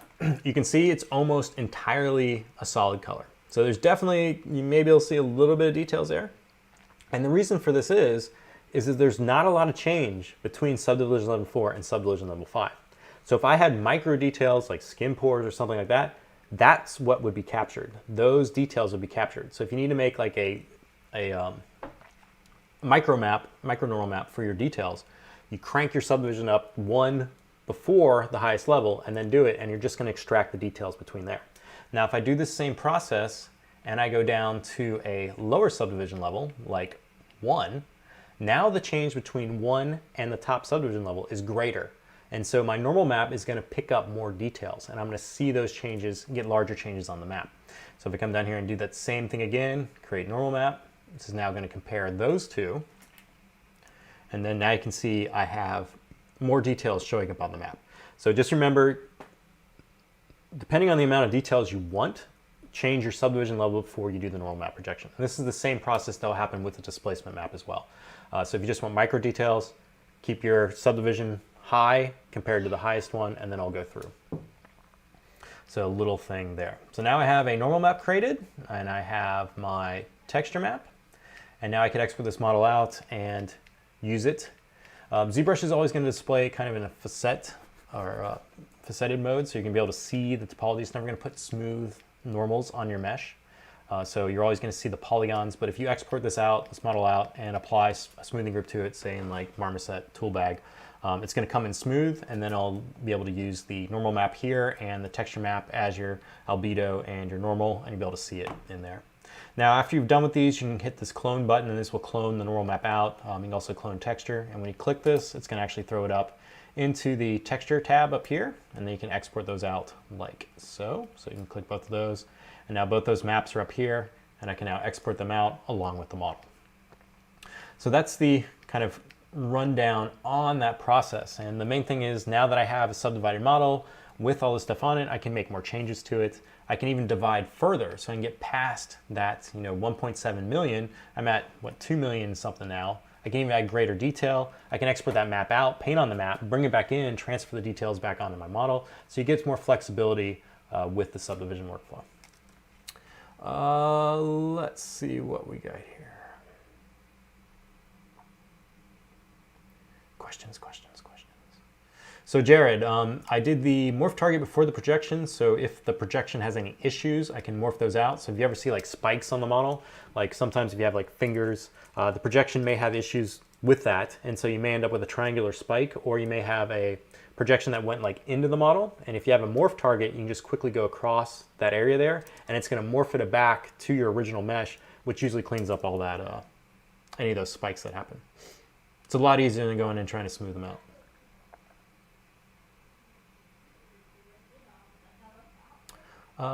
Saeed's asking, can we create a square UV for a sphere? So the, the easiest way to do this is if you have a polysphere. So this model is actually just created from a cube. So if you take a polysphere and you go to geometry, you go to the lowest, delete higher, and then keep clicking reconstruct subdivisions, you're gonna get down to a cube. So the easiest way to get a cube map for a sphere is to start with a cube, unwrap this, and then divide up, and there's your sphere. So it's kind of the inverse of it. And if it's looking not fully spherical, you can go to the deformation area here, and there is a sphere option here somewhere, spherize, and that should round that out. You can round that a few times and get your sphere. That's the quickest way I'd do a square map for a sphere.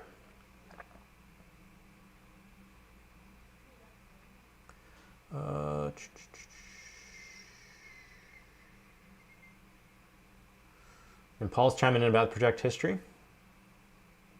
You can still store a morph target. Don't let Paul fool you.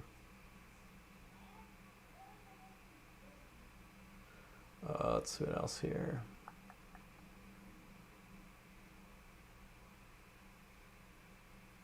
So Wind Lineage is saying, so I divided the model up to high poly so I could get a normal map. Yes, that's exactly the reason for that. Also, when you're in the subdivision mode now for your model, you just have more flexibility because you can go down to lower subdivisions and make broader changes. And if your model is completely dense and has millions of polygons, you're not gonna be able to just make like large scale changes. They'll end up kind of deforming the surface. So if you try to like move an eye and it's gonna move, and if you're at 5 millions, you're gonna take all those little micro details with it, and they may end up smushing or doing something weird. If you have a subdivision model, you can go down to a lower version, and when you perform that move and then divide back up, those details are gonna get kind of put back to where they were, and you're not gonna have as much errors or smoothing or work to be redone. So it's the subdivision process for working will save you time, especially if they do changes. Let's see what else here. Jack's asking, how deep can you cheat with normal maps? So normal maps can do a lot of stuff. Object space normal maps, world space normal maps. I mean, all the game stuff is all using those, and you can definitely get some crazy effects out of them. I can't remember the first wow moment for like a normal map. Oh man, I can't remember what game it was. but basically it was a flat wall. The whole thing was just flat. I want to say it was one of the ID Software games, but I can't remember which one was the one identically that had the first normal maps that I saw, and I was like, what? And it was just a flat poly, just one poly, and it had a map on it, and it looked like an entire like sci-fi wall, and it was just a single poly with a map on it. So you can do tons of stuff with normal maps. You can also float stuff with normal maps too. So a lot of times in baking and other applications, you can take something, invert it, and then when the normal map's generated, it just sees the model, the single-sided object with inverted faces, and it'll generate that as a cavity for the normal map. So there's a lot of tricks for normal map stuff.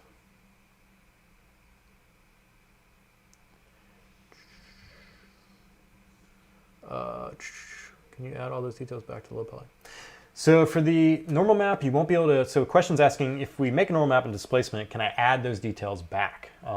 So you can't add the normal map one, but you can add the displacement map. So if you come through and make a displacement map, what the displacement map basically is, it's a height map, right? So this is the same thing that you'd get if you just had a alpha with black and white. So you can apply that back onto your model as long as the UVs match, and you can use surface noise to do this. So you can generate that through surface noise. So you just attach your displacement map to your model, and then that will allow you to take those displacement effects. So in here you can see here's my displacement map, and let's just clone this and we'll export this. And then here we have our low resolution model here. Let's turn off texture, and then let's go into surface. Where are you, surface? There we go. And so we have our mesh here. Now right now this is using 3D as my mapping, so I want to make sure I use the UVs, so I'm going to change this to UVs. And then I want to load in that alpha that I just export out, so the displacement map. So I can click this, grab that file there. And then now if I turn off mix basic noise, turn up my strength, you can see now it's doing this, right? So this is allowing me to, I'm taking that displacement map and applying it as surface noise. Now this isn't going to be your best case here, because you probably want to, this model right now is in preview, so you're not really seeing it, but you can see how I'm getting those details back. So definitely you can generate the displacement map and apply it to your low resolution model, and it will displace those objects there. And so you can even take this out, edit it, take other things, and it's just basically like an alpha. So I could drag this across the surface and I'm going to get those details too. So you can do all sorts of things to kind of manipulate stuff.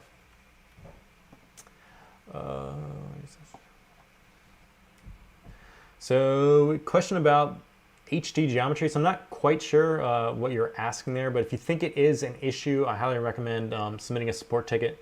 So just come up to the help menu here and just go to Pixologic support and submit a ticket there. And we'll look at it. Comics Legend is asking, is a way to keep a curve alive, editable at a later time. So the curve, you're only going to have one curve alive at a time unless you have the curve brush that is kind of like a multi-curve. So this multi-curve tube. But basically when you save, it's going to lock whatever you had that curve attached to. So if it saves, it's going to lock it down. The curves will still be there, but the geometry is not going to be locked in place. You'd have to remove the geometry to activate back the curve.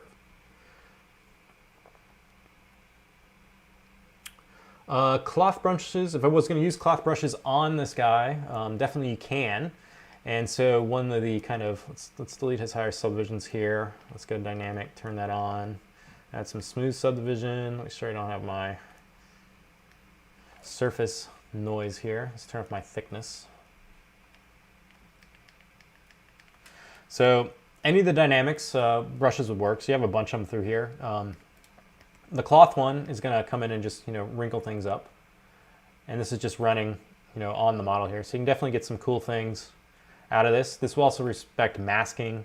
So if you want to come in and say mask something out, you can then use the cloth brushes around that to add details. So there's no restriction to this, but you can see you can get some pretty cool stuff with it. So it's definitely just play around with it, and the topology, the density of your topology is going to determine how large or how small your wrinkles are. So if you have a lower resolution model like this one here, you're definitely going to get kind of larger wrinkles, but then if I divided this up, I'm going to end up getting smaller wrinkles. But that's probably, the cloth hook brush is usually one of my main kind of go-tos for this stuff. And you can definitely have a lot of fun playing with that. But any of them work. The other one I use a lot is the transpose cloth. And this is going to manipulate your entire model. And as you do this, it's going to play on that geometry. And so if you kind of squish it, you can see I'm getting more wrinkles through there. If I do something like this, you know, so you can definitely get some interesting stuff using this. So I can inflate and deflate them. And that's probably, those two brushes are the ones I end up using for the cloth hook and then the transpose. And then you control the dynamics here. Liquify is a fun one to add. You can also turn on this inflate and deflate. So if I wanted to deflate them as you scale them, you can start getting some weird effects too. So it's just all, just play with it. There's no real science. There you go. There you go. So there you go. So hopefully that works. All right, so let's see here. So I'm going to try to get onto this other option now.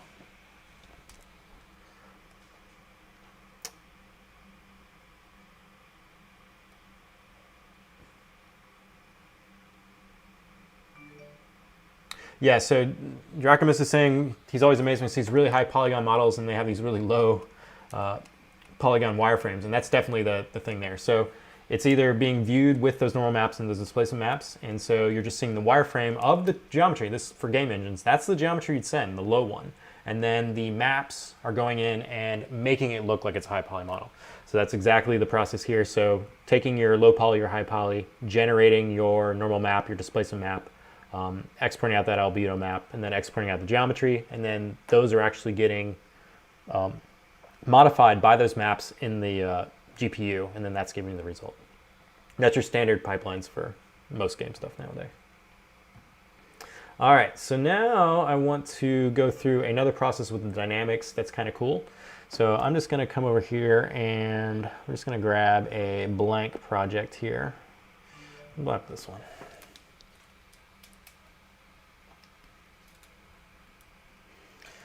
So here we go, because this one has a cylinder. And I'm just going to take the cylinder and I just want to make sure I'm not in transpose cloth. Make a cylinder like this. These little primitives, so I just loaded this project called primitives.zpr. And this one's already set up to use dynamic. So I have edge loops on these and they're kind of divided right. So if I come to the dynamic menu and turn this on, you can see now I have a nice soft cylinder. These are great. It's a great little project too for using with the ZModeler brush, because it has just a bunch of these primitives. They're kind of set up to use with ZModeler. So if I ZModel anything, I usually start from this, load it in, and then start manipulating those shapes. So I'm just using this because it has this base shape I know, and then I've got dynamic turned on. I want to change this to traditional geometry now. So right now this is in preview. This is what my true model looks like, and then this is what the dynamic version looks like. And I just want to click apply, and this is now going to transfer the dynamic geometry to traditional subdivisions. So now I have a subdivision model. Now with this, what I want to cover is how to create a chain. And so think about jewelry design, think about, say I had that character and he wanted some like chains going over top of him. Now you can use this already with the IMM curve brush, and there's been a few questions with the curve brush stuff in this stream today. Man, my messaging is blowing up. I'm gonna hide this. I blame Paul.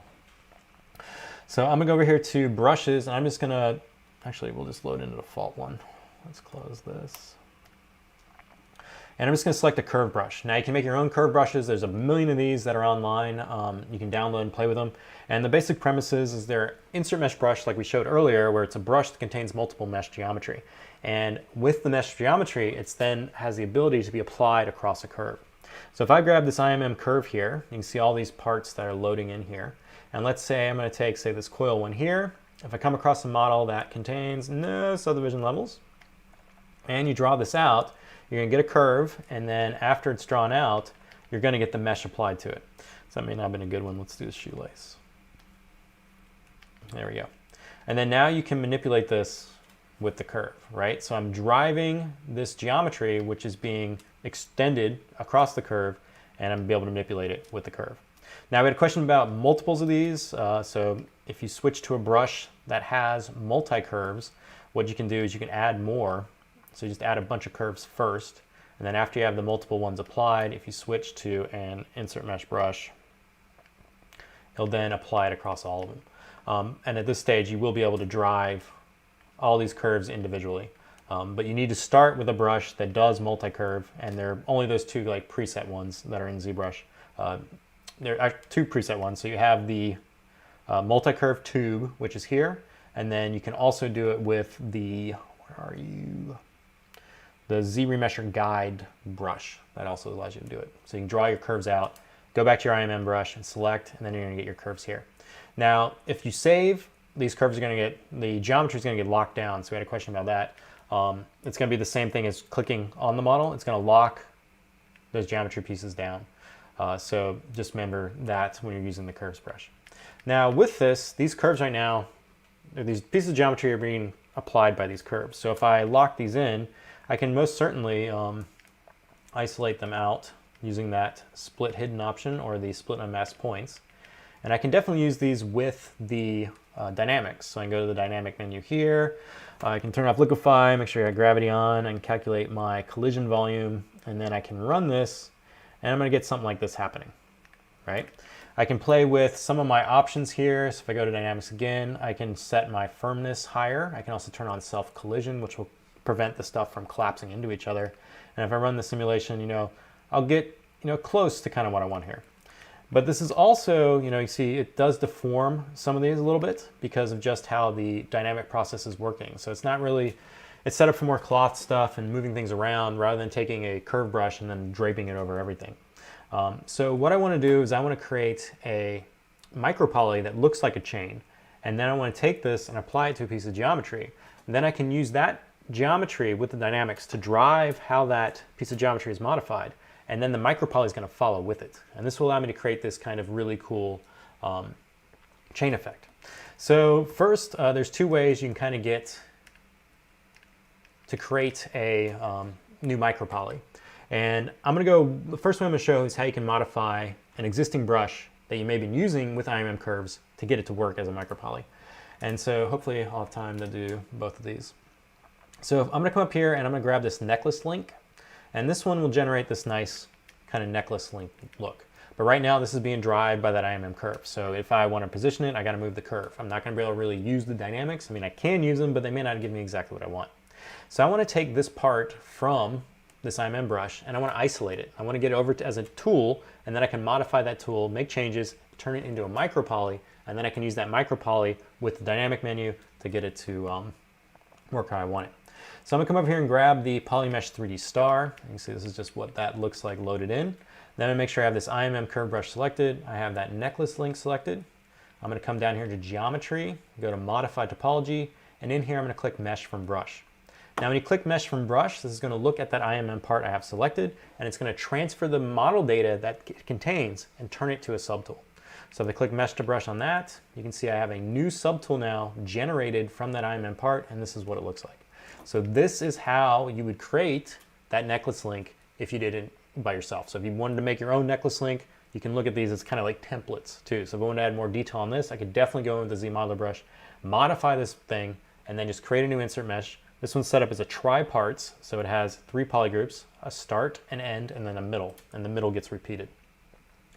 So what I want to do now is I want to take this and I want to modify this, and I want to turn it into a micropoly. Now micropolys are basically, they're very similar to micromesh and also to nanomesh. So it's basically you have a square of geometry and it will repeat or fill in any areas on your mesh that contains a poly. So it's going to replace the poly with the piece of geometry.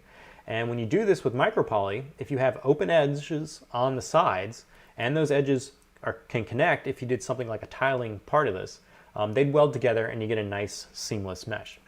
So for this here, I want to repeat this middle shape. So I'm first going to hide this top, hide this bottom, and then get rid of those. I'm just going to do delete hidden. And this is just going to leave me that middle part. And now with the middle part, if I did this as a micropoly, I would get this part repeated across wherever I laid it, but I would have a gap. So this is what it would kind of give me. So just to kind of illustrate this, this is what I'd get. So if this was poly 1 and this is poly 2, this is what I'd get. So I'd get a gap between the surfaces because this is looking at this square form and this is looking at this square form and it's repeating it across all the polys. I don't want this gap. I want it to be welded together. So I need to modify this middle part here. And this one's pretty simple because it already has good topology in place. So I just need to split this into 2 polygroups, and the obvious split line is right down the middle here. So I'm gonna hold Control and Shift, get select rectangle brush, and just hide the top part. Then I'm gonna hit Control W to give the visible or masked portion a new polygroup. Give it something a little more vibrant there. That's not vibrant enough. There we go. And now I have this broken into 2 polygroups. Now that I have this in 2 polygroups, what I need to do is I need to take this top part and move it down. So I need to take this and move it down here. To do this, I'm going to go to Modify Topology. In here, there is a split, or rather, unweld groups border. It's going to look at those polygroups, and it's going to unweld the border. So now if I don't do this, now this is unwelded. Now, if I come through and isolate this top part and say mask this, and then bring everything back, and then go to my Gizmo 3D, and if I move the unmasked portion of my mesh, this is unwelded now, so it's not going to stretch. It's just going to allow me to move this. And now I can move this up, and now I have these 2 like this now. And now if I take this part and say do that tiling, that's what micropoly is going to do, you see it's going to line up like this. And it's going to keep going like that, and I'm going to end up with this nice chain. So I've just modified the existing IMM part to give me what I want. Now after I have this done, what I want to do, there's 2 other things in order for micropoly to kind of work. I want to come down here to the deformation area and do a unify, just to make sure it's squared in the ZBrush radius of 1 space, so 2 in the XYZ. And then I want to rotate it so that the openings of my holes, so the way I want it to flow along a piece of geometry is going horizontal. Right now, if I apply this to micropoly, it's going to just kind of go this way, and I want it to flow horizontal like a chain. So I'm going to rotate this and hold down Shift and just snap this to 90 degrees. And then if you want, you can do the unify again just to make sure you didn't move it off into space. And then here I have my micropoly. Now to save the micropoly, it's super simple. Just go up to the tool palette, go to this Save As, and then we want to locate our ZBrush directory. And then in here there's a micropoly folder, and you just want to save this. So we're going to save this as necklace, if I can spell necklace. And that's it. You just save the tool out in that micropoly folder. I don't have to restart ZBrush, I don't have to do anything else. It is now saved, and it is now a micropoly that ZBrush will now see. So now let's go to our plane 3D object here, and let's just make a strip of topology. So I'm going to go down here to the initialize area, and I'm just going to do a Q grid, but I want it with resolution, so I just basically want a strip of geometry. So I'm going to change my X and my Y to 1, and let's change, actually I want my Z to 1, and then I want my resolution to say, let's do 20. Let's see if this gets me what I want. Nope, need more. Let's do 100. And we'll do 75. We're going to get one of these here. There we go. So now I've just initialized that polycube, and I've just made a strip of geometry. So this is a Q grid, and I've just changed some variables. And the next thing I want to do is I want to just scale this up so that each of the divisions on this model here is square. This is going to give me the least amount of distortion when I apply a micropoly. Because if my micropoly is already square and it's replacing a polygon that is square, it's going to transition nicely. So I've just made a strip of geometry. Now you could do this in many number of ways. You could take a cylinder, top the end off of it. You just want a strip of polygons that's not doing something like this where you have multiples. You just want one single loop going through your entire mesh. And that's what we have here with this shape. Now after I have this, I can come up here to the geometry palette, go to dynamic. See, this is going to apply that dynamic smoothing. I don't really want the smoothing, so I'm going to turn it to 0. And then I'm going to activate micropoly. And this is now going to load up all those micropolys that I have saved in that micropoly folder in my ZBrush install. And if I look in here and I locate the ends, you can see here's the necklace. So there's that micropoly I just created. I can now select that, and you'll see it's gone through now and replaced all those polygons with that micropoly. So now I have this chain. Now you can experiment with all sorts of different micropolys. You can just go through and keep clicking through these and see if you have anything else that you like. So there's some that are already in here that are created. Most of them are set up for use with kind of like large sheets of stuff. So if you take earthquake and he has like a volume and filling the entire thing with micropoly going in each direction. So there's not really a lot that work in kind of this chain functionality where you're only welding in 2 axis or 1 axis rather than 4. Or yeah, 2 axis. We're getting axes all over the place. And so now I have this. So now I can unify this. You can do whatever you want. We're going to just unify it to make it back to the ZBrush world here. We're now going to go back to my cylinder shape that I created here. And we're going to clear out our curves. Where are those at? Delete that were left over from before. And now I want to append in my chain that I just made. So there's my poly mesh there. I'm going to take this, switch to the Gizmo 3D. I'm going to scale this up. See, there it is there. I can rotate this. Find that 90 degrees there. Happy little trees. Put it off to the side. I can raise it up even higher. And now what I have here is this low polygon model. That's just a strip of geometry, and it's looking like it's something more, right? So that micropoly is coming through and generating it to give me this better result or better looking thing. Now that I have this, I can use the dynamics, and when the dynamics are applied, they're just affecting that low one. This is going to speed up the process, it's going to speed up the workflow, and now I can use that to drive how this chain is going to fall. So I'm going to go to the dynamics menu here, and I'm going to dock this to the side. I'm going to change my, just inflate just a little bit, maybe to like 1.2. And then my collision volume I'm going to keep relatively the same. I've got gravity turned on. I've got floor collision on. Now, by default, any project you load in ZBrush, the floor is always going to go to the bottom of the model. So if you want the true floor position, you need to go over the draw menu and then go here to the elevation slider here and just change that to 0. And that's your true floor. So you can see this cylindrical object is sitting in the floor, so I need to move that up. So I'm going to come here to select that, use the Gizmo 3D, move it up in space a little bit. And then I'm going to recalculate my collision volume. So now I have my micropoly object, low polygon. I have my mandrel kind of cylinder here. And if I run the simulation, you can see that chain's going to be affected and it's going to flow right over it. Ooh, right? All right. Now I can do anything else with this now. Once again, what to remember here is I'm modifying this. This is all I'm modifying. Not modifying this high polygon mesh. I'm modifying a strip topology that has its polygons replaced with micropoly. So I can use things like that transpose cloth brush, right? I can drop this down, I can move it around, and you can see it's going to deform, right? Rotate it, position it. So this is how you can get that kind of chain effect. I can also use things like the cloth brush too, or the cloth hook brush. Pull this around, manipulate it. And what I'm manipulating is that low resolution model, but it's appearing to be a chain. So all sorts of fun things you can do. So that's how I do chains with the dynamics. All right, let's check the questions here because I went off tangent and there's a lot here it looks like. Let's see.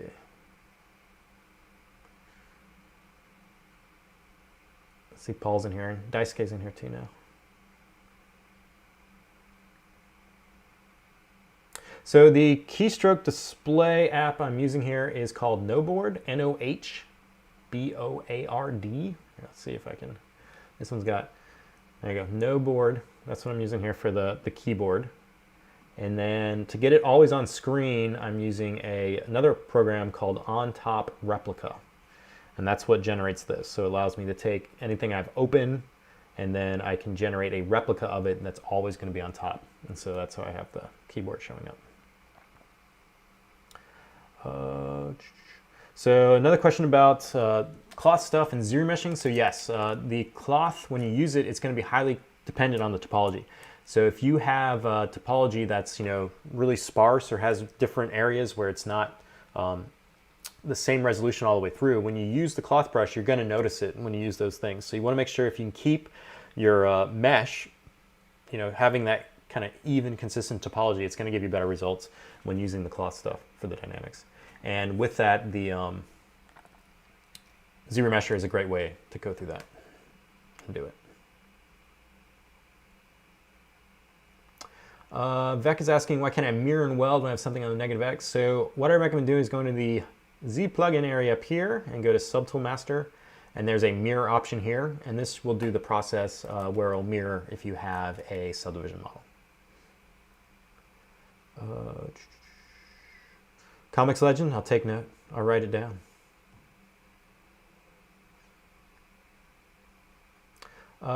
Dizzy Toast is asking if there's any way to see the symmetrical line. So if you're using local, no.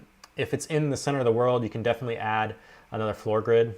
So if you change these little options here, there's a little X, Y, and Z. And this will give you kind of a visual, a little bit hard to click right now. And if you have that draw option, so the question was asking if there's any way to see the symmetrical line. You can do it by the world. That's the only way. If you have local symmetry, it's not going to be able to show it. Go to the draw menu, turn your elevation to 0. And then in your floor option here, if you want to just see the left-right kind of symmetrical grid there, I don't know if you guys can see that on screen or not.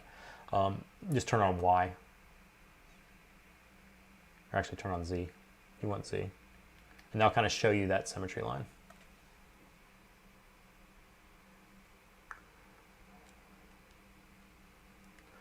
Jack's asking if you can create blend shapes. So yes, you can. You can use layers. So this is a similar process to what I was doing with the morph targets to kind of fix anomalies.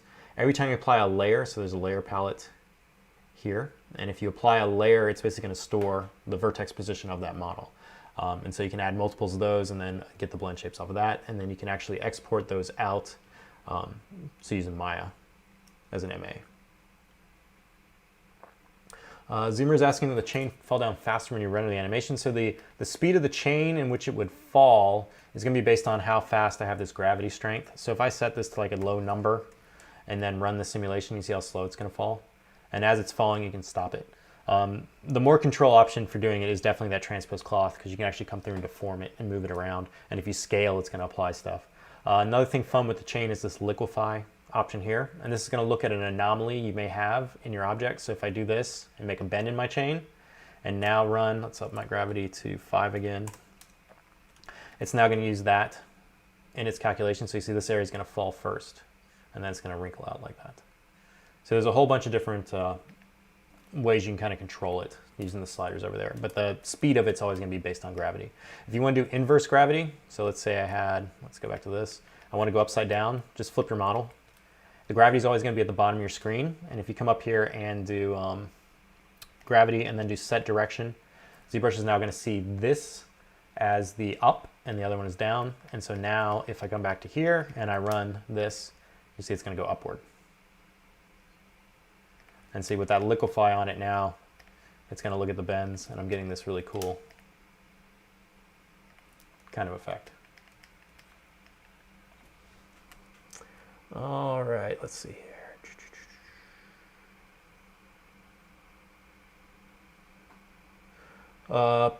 Wes is asking the project menu settings. So these are the settings over here. So projectile is just going to look at any of the eyeball icons that are visible in your subtool list. So any subtool that has the eyeball icon turned on, it's going to grab the projection from that. Project history is going to look at the history, the stored history point. So when I went in earlier and showed kind of the fixing of that one model, we'll say you messed something up, you can go back to the other one that you duplicated. That's where you would use project history. So look at the stored mesh that you have in memory, and then it'll project from that. The distance will just set the ray distance for the things. On any of these buttons too, if you hover over them and hold down Control, you get a list of what these things do as well, and they'll give you little examples. So anything inside of ZBrush has these. It's kind of hover text. So hover over and hold Control, and you'll get more information. The projection shell will just allow you to set the shell. So most of the times, I don't ever touch the mean. I change the distance just because it's going to be the distance offset. And sometimes with fingers, if it's too large, it could overlap and project the other ones. The blur is just going to apply a blur. And these other ones will kind of change when you use this projection shell. But the main ones are, color geometry, projectile, and project history. And they're the kind of different ones there. But holding Control will definitely find you.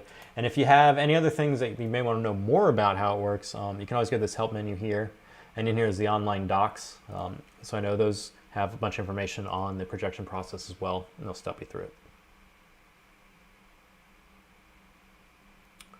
Alex L is asking, Is there a way to render array mesh in BPR without applying it?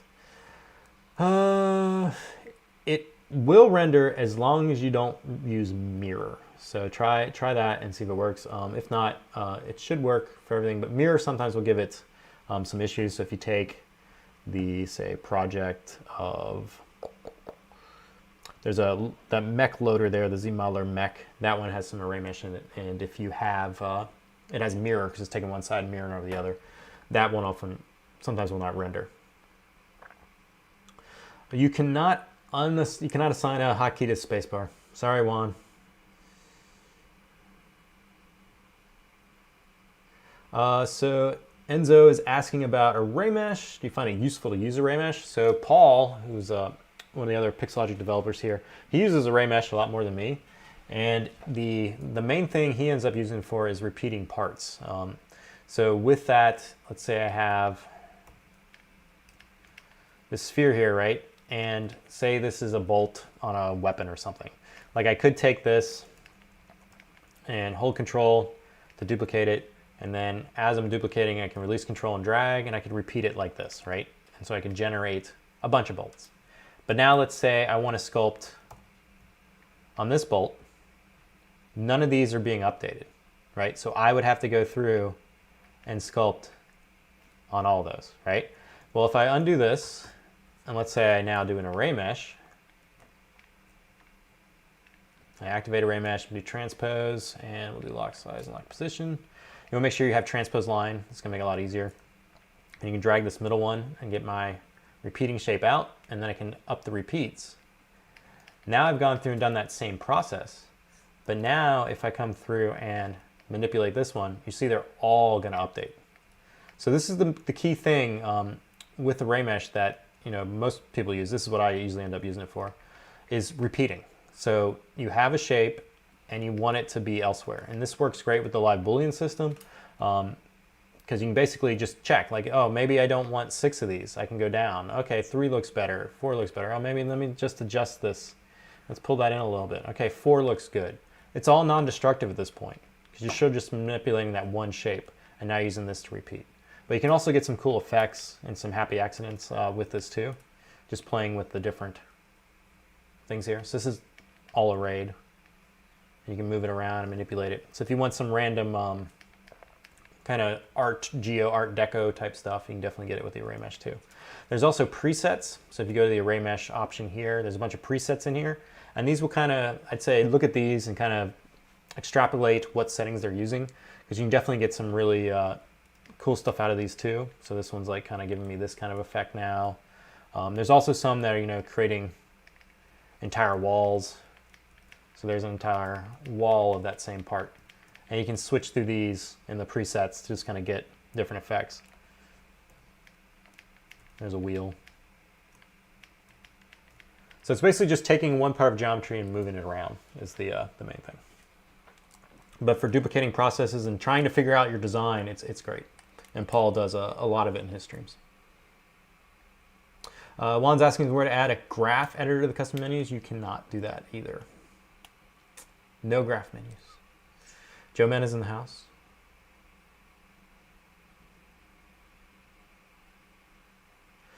Andreas, you're just talking about merging. So the polygroups will sometimes, the coloring of the polygroups will change if you do a merge, but it should always hold the merge to it.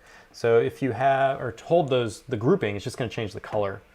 So let's say I have this. I'll just set up some quick polygroups.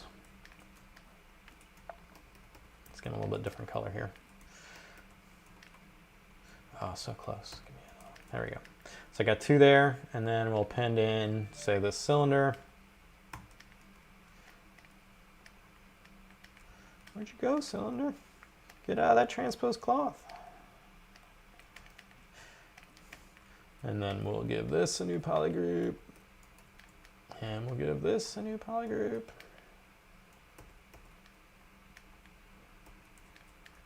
Okay, and we'll switch to a brighter matte cap so you guys can see this. All right, so I've got my cylinder and I've got my capsule. They've got polygroups set up. Now let's go ahead and we'll just do a merge visible and then append these.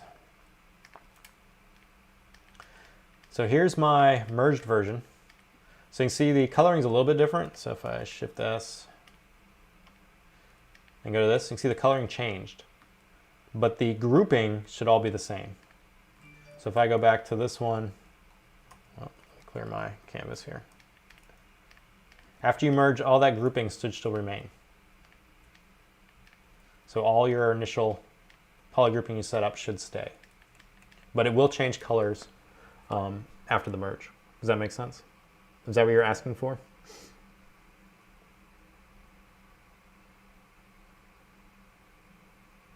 So I think we are about at the end here. If you guys got any last minute questions,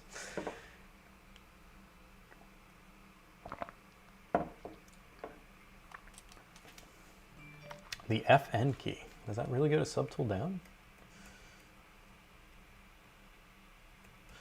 Mine does not go to subtool down. If it's like a system key like FN, you may actually have to get something that would replace the functionality of it. Wes, I'd probably submit a ticket with support on that, because I'm interested in knowing what your layout is with that. I know sometimes on the Mac keyboards too, the up arrow on your keyboard will eventually somehow start using it as F6, and then F6 will switch your Mac cap. So if you press up on your keyboard and your model goes to a different Mac cap, it's actually something with the Apple system and the keyboards. Where there's this weird thing where every once in a while the up arrow will sometimes switch to use F6 instead.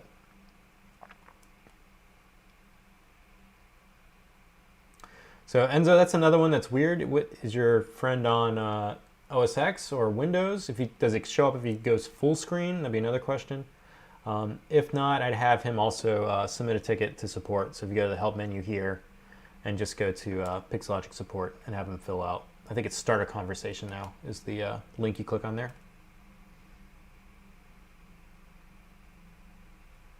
So Guma, you're asking about scaling. So there is another way you can kind of do scaling. And the question is there an easy way to scale a character with many subtools to XYZ size of 2? So the fastest way with many subtools is, as he was mentioning, the Scale Master. You click this ZBrush Scale Unify, it's going to automatically do the process.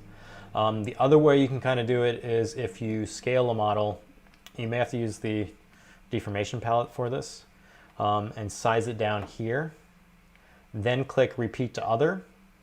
This will repeat it to the other subtools. So that's another way you can do it there. The Unify though, if you unify and then do Repeat to Other, it's just going to unify everything. And it's going to unify each part individually so they all fill 2. So if you have a small part, it's not going to be the size of 2. If you have a large part, it's going to be the size of 2. So it's not going to hold everything consistent. So your main process for unifying is definitely the Scale Master ZBrush Scale Unify. Because that's going to look at all your subtools there. The escape button for you takes you to a new web page. Does it? What web page does it take you to?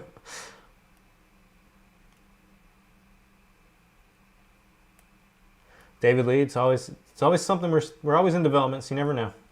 Could happen. And Paul's saying the Z Repeated plugin too. All right, you all. Well, thank you for showing up for the stream. I should have some Ask ZBrush videos coming out soon too. I'm catching up on those this week. Some of them, one I'm sure will recover, kind of hit on the chain stuff some too.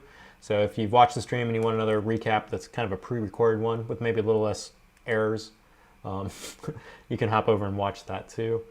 Remember, if you are a ZBrush user, let's get this node board out of here. I'm done with you, node board. And you have a professional version of ZBrush, we did release a patch. This was done on yesterday. And so if you've had any issues with crashing or anything that's not working as you think it should, definitely download the update. You can get this by going to your ZBrush directory and running the Z Upgrader, or you can go to My Licenses and download the full installer. So lots of patches, lots of fixes in that patch. So hopefully I'll help all you out on that. If you have any friends that want to try ZBrush, definitely point them over to ZBrush Core Mini. So it's 100% free. You can download it. Once again, ZBrush family of products looks at your CPU, not your GPU, so you can actually run it on pretty low machines. So I've got a few Core 2 Duo machines that run ZBrush fine. So it's not going to be able to push, 60 million to 100 million polygons, but you can definitely experience digital sculpting. And if you have anyone that you know that is interested in art and, sitting around all day and playing with a tablet and a pen, definitely point them over to ZBrush Core Mini. I've been using it a lot just for quick conceptual stuff, and then exporting that stuff out either to ZBrush Core or the professional version. So I think that is it. So thank you all. Stay safe. Until next time. Happy ZBrushing.